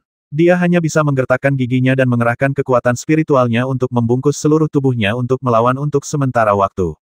Setelah berlari ke kiri dan kanan untuk waktu yang tidak diketahui, Fang Xing merasa bahwa dia akan pingsan. Akhirnya, tubuhnya berhenti tiba-tiba, dan punggungnya seperti membentur tanah yang lunak. Kemudian dia berhenti. Dalam hatinya, dia masih bergumam tentang burung gagak yang tidak setia dan mengumpat untuk beberapa saat. Kemudian dia membuka matanya dan melihat sekeliling, dan menemukan bahwa dia sebenarnya berada di pantai yang hitam. Apakah ini tempat di Guiksu? Fang Xing duduk dengan susah payah, membuka matanya yang mengantuk, dan melihat sekelilingnya. Sebelum dia bisa mengambil keputusan, terdengar suara auman naga yang dahsyat dari kehampaan di depannya. Tiba-tiba, seekor naga merah besar yang panjangnya lebih dari 30 kaki jatuh dari langit. Tubuh naga itu berlumuran darah dan potongan-potongan yang terbakar. Bahkan banyak sisiknya telah terkoyak. Tampaknya naga itu telah menderita luka serius dalam larangan guntur. Meskipun mata naga itu sedikit linglung, naga itu masih menatapnya dengan saksama. Naga itu jatuh dengan sangat cepat, dan mulutnya sudah terbuka, memperlihatkan taringnya yang mengerikan, dan menelan Fang Xing dalam satu tegukan. Itu adalah naga gila. Bahkan Fang Xing tidak menyangka bahwa meskipun dia telah melarikan diri ke Guiksu, naga itu masih mengejarnya. Bahkan lebih kejam dari para penagih utang. Fang Xing meratap dan mencoba bangkit dan melarikan diri dengan panik, tetapi dia terluka parah dan anggota tubuhnya lemah, jadi dia tidak dapat melarikan diri. Kakak ipar, aku tidur dengan adikmu, jangan gigit aku. Fang Xing merasa ngeri, dan melihat bahwa dia tidak dapat melarikan diri, dia hanya bisa berteriak dan mencoba berhubungan dengan naga gila ini. Tetapi naga gila ini bahkan tidak mengenali saudara perempuannya, jadi apakah ia akan mengenali saudara iparnya yang murahan, hanya dewa yang tahu. Dengan suara gemuruh, naga merah itu jatuh di depannya dan menggigitnya. Fang Xing sangat ketakutan sehingga dia bahkan menutup matanya. Halo, agak aneh. Fang Xing tidak merasa digigit, tetapi ia merasa seluruh tubuhnya dijilat oleh lidah yang basah. Seluruh tubuhnya dipenuhi air liur. Ia langsung merasa mual. Ia berpikir dalam hati bahwa naga gila ini cukup pemilih. Ia mengira aku tidak cukup mandi, jadi ia bahkan menjilatiku hingga bersih sebelum memakanku. Ia berpikir dalam hati bahwa ia telah menelannya dan ia akan buang air besar di perutnya terlebih dahulu. Bahkan jika aku dimakan olehnya, aku harus membuatnya jijik sebelum aku mati. Ini perlawanan terakhir. Setelah menjilatinya beberapa saat, naga gila itu tidak jadi menggigitnya, melainkan menjilatinya lagi. Apakah ini sudah berakhir? Balas dendamlah pada Paman Fang dengan cepat. Fang Xing tidak tahan lagi, dia membuka matanya dan mengutuk naga merah itu, tetapi sebelum dia bisa menyelesaikan kalimatnya, dia dijilat lagi. Seorang pria terhormat bisa dibasmi, tetapi tidak bisa dipermalukan. Apakah kau mengerti? Fang Xing sangat marah hingga dia berdiri sambil berkacak pinggang, menunjuk ke arah Qilong dan mengumpat. Dia pikir dia akan mati, dan karena tidak ada jalan keluar, dia menjadi marah dan memutuskan untuk memuaskan keinginannya untuk berbicara sebelum dia meninggal. Tetapi yang anehnya ialah bahwa naga merah itu, yang kepalanya hampir sama tingginya dengan dia, merasa takut dengan auranya yang ganas dan malah mundur perlahan-lahan, dengan pandangan penuh keluhan di matanya yang besar, seperti anak guk-guk, seakan ingin mendekati dia tetapi tidak berani. Hei, ada yang tidak beres. Fang Xing juga memperhatikan perubahan pada naga merah itu dan memandanginya sambil memiringkan kepalanya. Naga merah itu juga memiringkan kepalanya untuk menatapnya. Melihat bahwa dia berhenti mengumpat, sedikit cahaya gembira tampak terungkap di mata naganya yang besar. Naga itu dengan hati-hati mendekatkan kepalanya, membuka mulutnya yang besar, dan menjilatinya dengan lidahnya yang besar lagi. Bersihkan, jangan dijilat, menjauhlah dariku. Fang Xing menjadi takut, melompat mundur ke arahnya, lalu menunjuk naga merah dan berteriak.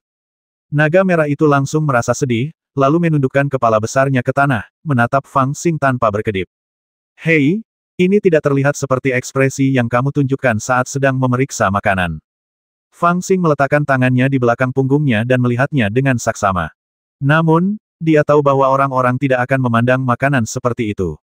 Ambil contoh Nona Lian, ketika dia melihat sesuatu yang ingin dimakannya, tidak peduli apakah itu hidup atau mati, matanya akan tampak rakus, dan deretan giginya yang putih dan rapi akan menjadi sedikit muram.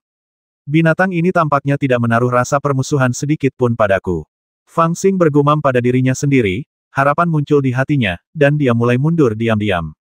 Melihat bahwa dia semakin menjauh dari naga merah itu, hampir 30 kaki jauhnya, Fang Xing berpikir dalam hati dan hendak terbang menjauh, tetapi naga merah itu tiba-tiba bergerak maju. Dengan ukurannya, ia dapat bergerak beberapa puluh kaki dan berada di depan Fang Xing lagi. Ia menjulurkan lidahnya dan ingin menjilatnya lagi, yang membuat Fang Xing sangat takut sehingga ia berteriak, "Jangan menjilatiku. Jongkok dan jangan bergerak. Apakah kamu mengerti?" Qilong merasa sedih lagi, dagunya menempel ke tanah, menatap lurus ke arah Fang Xing. Apakah ini seekor naga? Mengapa bentuknya seperti anak guk-guk? Fang Xing bingung, merasa ada sesuatu yang salah, tetapi dia tetap tidak ingin terlalu mendekatinya. Inti masalahnya adalah bahwa adegan pertarungan naga gila di kehampaan itu terlalu mengerikan. Dengan kekuatan Fang Xing saat ini, bahkan jika 10 dari mereka datang, itu mungkin tidak cukup untuk membasmi hanya untuk bersenang-senang. Bahkan jika naga itu tidak menunjukkan permusuhan sekarang, Fang Xing tidak ingin mendekatinya dari lubuk hatinya. Dia pemberani tetapi dia harus memilih siapa yang akan dia lawan. Makhluk ini akan memakan orang tanpa meninggalkan tulang. Jika tiba-tiba menggigitnya, dia akan hancur. Melihat naga merah itu sudah tenang, Fang Xing menghela napas lega, terbang ke langit dengan suara mendesing, dan bersiap untuk melarikan diri. Namun, ketika dia menoleh dengan tergesa-gesa, dia tiba-tiba terkejut lagi. Naga merah itu juga terbang, tetapi kepalanya yang besar masih sangat jauh darinya. Fang Xing sangat ketakutan, hatinya kacau, pikirannya kacau, dia sudah terluka, dan dia tidak tahan dengan awan, jadi dia jatuh dengan kepala lebih dulu. Novel terbaru diterbitkan pertama kali di Liu 9 Suba. Wus, seekor makhluk besar berenang melewatinya. Naga merah itu berenang mendekat, membuka mulutnya yang besar dan menggigitnya.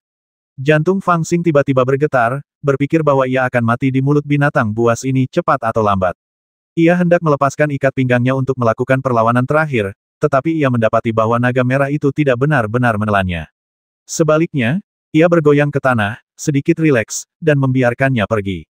Oh, jangan makan aku. Fang Xing mengangkat ikat pinggangnya dan menatap naga merah itu dengan rasa ingin tahu. Saya ragu sejenak, Tetapi kemudian saya merasa bahwa benda ini terlalu berbahaya, jadi lebih baik membasminya.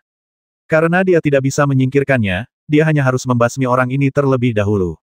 Fang Xing merenung sejenak, tersenyum, dan perlahan terbang, memegang sebuah batu di tangannya. Ini adalah harta karun gunung dari Istana Berkaca. Dia memasuki Istana Berkaca untuk mencuri harta karun itu. Meskipun dia mengalami banyak hal yang tidak masuk akal kemudian, dia tidak lupa mengambil harta karun gunung itu, dan itu masih ada di tangannya. Dia terbang sangat lambat, tetapi dia tidak ingin membangkitkan kewaspadaan naga merah itu. Sebaliknya, dia perlahan-lahan mengerahkan kekuatan spiritualnya di tangannya dan memasukkannya ke dalam harta karun gunung. Dia ingin mengubah senjata ajaib itu menjadi bentuk aslinya dan menghancurkan naga merah itu dalam satu gerakan. Namun, kultivasinya masih rendah, dan sangat sulit baginya untuk mengendalikan senjata ajaib sebesar itu seperti harta karun gunung. Setelah perlahan-lahan menyuntikkan kekuatan spiritual untuk sebatang dupa, harta karun gunung itu tetap tidak bergerak. Namun, Fang Xing menyadari bahwa ketika dia mengaktifkan kekuatan spiritualnya, mata naga merah itu menjadi lebih lembut saat menatapnya. Tatapan itu membuat orang merasa seolah-olah sedang melihat anggota keluarga. Mungkinkah karena aku menelan bola naga, aku memiliki aura klan naga, dan orang ini mengira aku adalah sesama naga. Fang Xing tidak dapat menahan diri untuk memperlambat proses penyuntikan energi spiritual, berpikir diam-diam di dalam hatinya. Namun, dia dengan cepat menolak ide ini, berpikir bahwa gadis naga dan naga gila itu pasti berasal dari klan yang sama, tetapi orang ini sangat brutal dan tidak menunjukkan belas kasihan.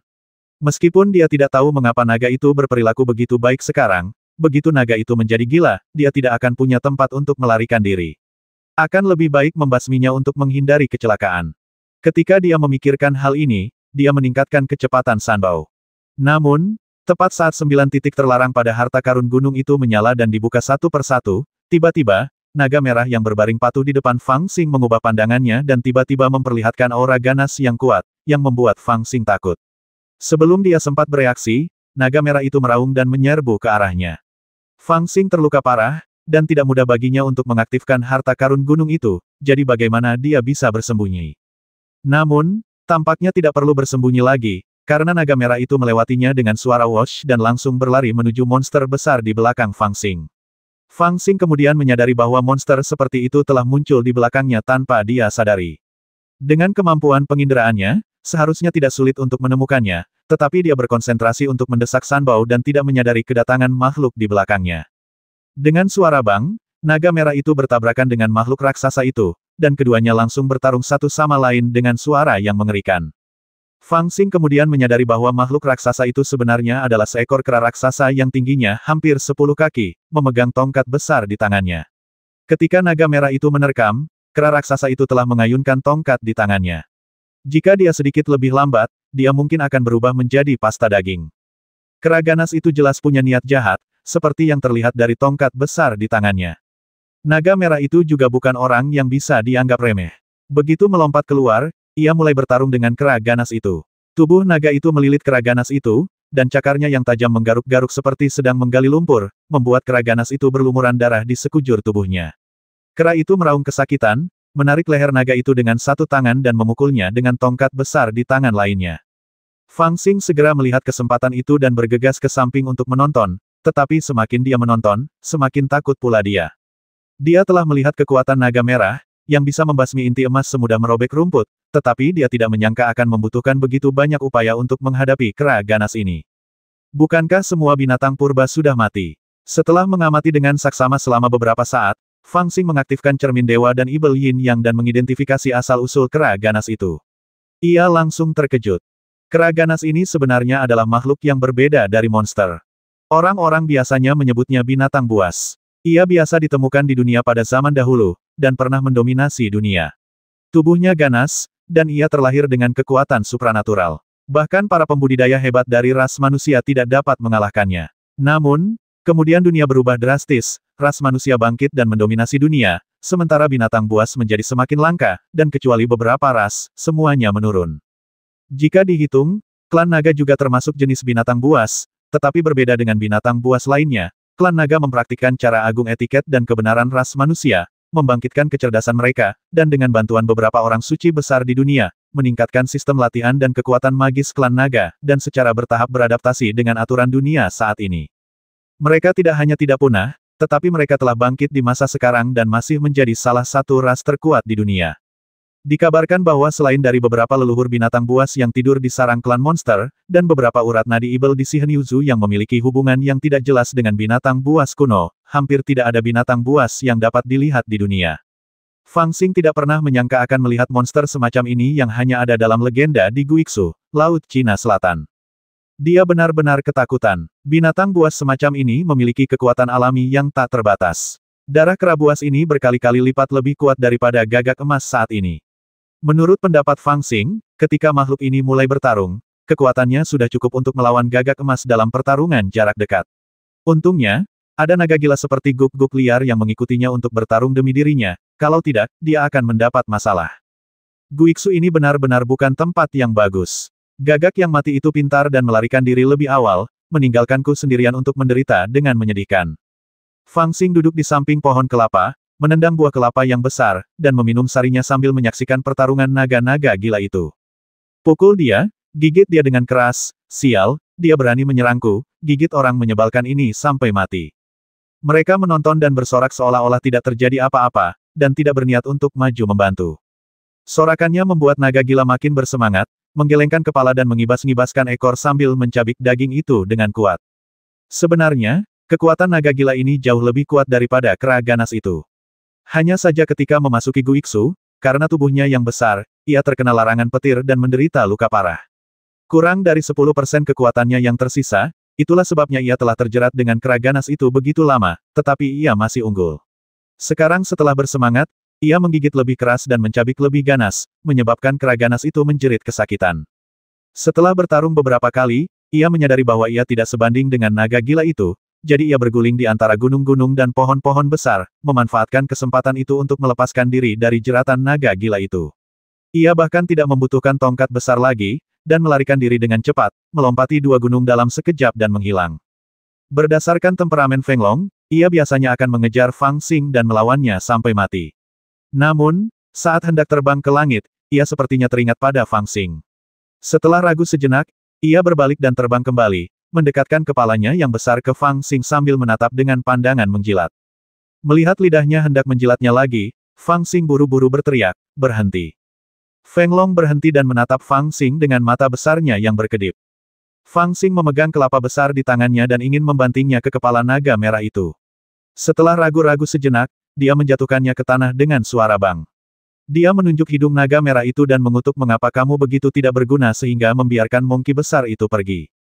Ketika Feng Long melihatnya mulai marah, dia tampak sedikit takut dan mundur diam-diam. Hehe, cucu ini benar-benar sedikit takut padaku. Fang Xing yakin akan hal ini dan merasa sedikit senang. Setelah berpikir sejenak, dia menunjuk ke tanah dan berteriak, "Kemarilah."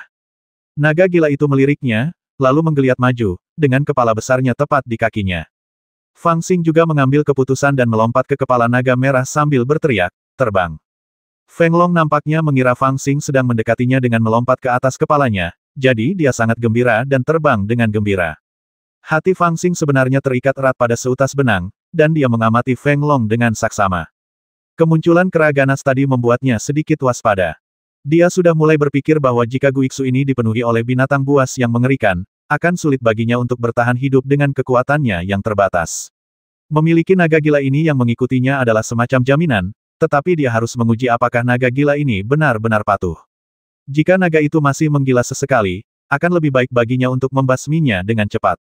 Karena alasan ini, ia mulai menguji naga gila itu, pertama untuk melihat apakah ia akan mendengarkannya, dan kemudian untuk menguji mengapa ia begitu dekat dengannya. Ia menemukan bahwa ketika ia menggunakan teknik penyembunyian napas dan sepenuhnya menyembunyikan napas tubuhnya, naga gila itu akan menjadi sama seperti ketika ia pertama kali bertemu dengannya, dengan mata tak bernyawa dan tanpa spiritualitas, hanya kegilaan yang kejam dan haus darah, ingin mencabik-cabik semua yang dilihatnya. Saat dia mengedarkan kekuatan spiritualnya, naga gila itu tiba-tiba menjadi lebih jinak, dan ada sedikit lebih banyak spiritualitas di matanya. Itu pasti ada hubungannya dengan bola naga yang kutelan. Fang Xing diam-diam sampai pada kesimpulan. Sangat jelas bahwa tidak ada alasan bagi naga gila ini untuk mendekatinya tanpa alasan. Satu-satunya kemungkinan adalah bola naga. Sudah jarang bola naga itu bisa menembus batasan istana berkilau. Paling tidak, itu menunjukkan bahwa bola itu berasal dari klan naga yang sama, dan tingkat kualitasnya pasti di atas gadis naga itu. Sekarang bola itu bisa mendekati naga gila ini, tidak terlalu sulit untuk menjelaskannya. Namun, dia merasa semakin penasaran di dalam hatinya. Ketika dia menggunakan cermin dewa dan Ibel Yin yang untuk mengidentifikasi manik-manik itu, dia hanya tahu bahwa itu adalah manik-manik anti-air dan tidak ada yang istimewa tentangnya. Namun, dia tidak tahu mengapa itu begitu misterius dan memberinya begitu banyak kejutan yang tak terduga. Tentu saja, Fang Xingke bukanlah tipe orang yang akan mempercayakan hidupnya pada manik-manik. Pada dasarnya, dia tidak mempercayai siapapun kecuali dirinya sendiri. Di hadapan naga gila yang tidak masuk akal dan menakutkan ini, dia tentu harus lebih berhati-hati. Dia mengamati dengan saksama selama beberapa saat dan menemukan dua bunga mutiara dipaku di kepala naga itu. Dia takut akan ajaran sesat dan tidak berani menyentuhnya. Setelah mengobrak-abrik tas penyimpanannya, dia menemukan sesuatu yang berguna dan merasa senang untuk beberapa saat. Itu adalah rantai besi yang panjangnya ditentukan oleh hati seseorang, berkilauan dengan cahaya dingin. Itu adalah rantai Yin Ming yang dirampas Fang Xing dari pelayan Yin Istana Raja Chu. Harta karun ini memiliki kekuatan magis yang terbatas dan tidak lagi cocok untuknya. Itu tidak berguna seperti tali pengikat abadi yang dia dapatkan dari Tai Rukuang, jadi dia tidak sering menggunakannya. Namun, rantai Yin Ming ini terbuat dari baja halus yang telah ditempa ribuan kali, jadi sangat kuat. Fang Xing menyimpannya untuk mengikat orang dan tidak membuangnya. Sambil memegang rantai besi, Fang Xing menatap Feng Long beberapa kali dan terkekeh. Ketika Feng Long melihat ini, dia secara tidak sadar merasa sedikit takut. Dia mengecilkan tubuhnya dan ingin melarikan diri, tetapi setelah Fang Xing melotot padanya, dia tidak berani bergerak. Novel terbaru diterbitkan pertama kali di Liu 9 Suba. Alasan mengapa rantai besi Yin Ming memiliki kata kunci dalam namanya adalah karena ada cincin kunci di ujung rantai, yang dapat dibuka setengahnya. Fang Xing mengambil tindakan setelah itu dan mengumpulkan keberaniannya. Dia menghibur naga merah itu, lalu membidik lubang hidungnya dan menusuknya dengan hati yang kejam. Naga merah itu menggigil kesakitan, dan tubuhnya yang besar bergoyang keras, seolah-olah berusaha melarikan diri karena takut. Fang Xing buru-buru berteriak keras, dan berusaha sekuat tenaga mengerahkan energinya untuk menenangkannya. Akhirnya, naga merah itu menjadi tenang, tetapi menatap Fang Xing dengan sepasang mata yang tampak sedikit sedih. Hei, guk-guk besar, jangan salahkan tuanmu. Hanya saja kamu terlalu menakutkan saat kamu menjadi gila, jadi aku harus meneleponmu. Sambil berbicara dia menarik rantai besi itu, menoleh ke kiri dan kanan, dan mendapati naga gila ini semakin enak dipandang. Di dunia sekuler, petani menghadapi banteng liar dengan cara memasang cincin di hidung mereka. Saya kira trik ini juga bisa digunakan untuk naga liar. Setelah berhadapan dengan naga gila, Fang Xing kini ingin melihat-lihat alam Guiksu. Begitu melihatnya, dia tidak bisa menahan rasa terkejutnya. Dia pernah mendengar sebelumnya bahwa Guiksu adalah tempat sekte Tao Tai Sang dan mengira tempat itu hanya seukuran gerbang gunung. Namun, sekarang, tempat itu begitu besar hingga membuat orang tercengang. Dia duduk bersila di atas kepala naga gila dan terbang di udara selama lebih dari setengah jam, tetapi yang bisa dia lihat hanyalah lapisan-lapisan gunung. Di antara pegunungan, terdapat rerun dewa yang tinggi dan megah serta tanah hangus di mana-mana, seolah-olah ada kompleks istana yang tak terhitung jumlahnya, tetapi semuanya hancur oleh guntur dan telah lama tidak dapat dikenali lagi. Dapat dibayangkan bahwa ketika pertama kali disambar guntur, tempat ini pastilah tanah hangus dan tulang-tulang mati, tetapi sekarang ribuan tahun telah berlalu, dan tanah Guiksu hidup kembali, dengan hutan tak berujung muncul dari tanah dan tumbuh subur dan hijau. Melihat ke langit yang jauh, langit biru yang sama, matahari terbenam yang sama, bintang-bintang redup yang sama, tidak ada banyak perbedaan, tetapi kadang-kadang, ada raungan binatang buas yang menembus langit dan bumi, yang menakutkan dan membenarkan dugaan Fang Xing. Memang ada banyak binatang buas di Guiksu. Setelah terbang selama setengah jam, dia melihat 7 atau 8 dari mereka, masing-masing dari mereka luar biasa dan lebih kuat dari ramuan emas. Untung saja aku punya guk-guk gila di sini. Kalau tidak, kalau aku datang ke sini sendirian, aku akan hidup seperti cucu. Fang Xing agak bersyukur. Sebelum dia masuk, dia tidak menyangka bahwa memasuki Guiksu tidak hanya akan mudah untuk masuk tetapi juga sulit untuk keluar, tetapi juga akan ada begitu banyak binatang buas yang hampir tidak dapat melawan Golden Core. Dia mengira bahwa dia telah datang ke tempat kecil dengan sedikit master dan dapat bersenang-senang sepuasnya. Tetapi sekarang tampaknya segalanya tidak sesederhana itu.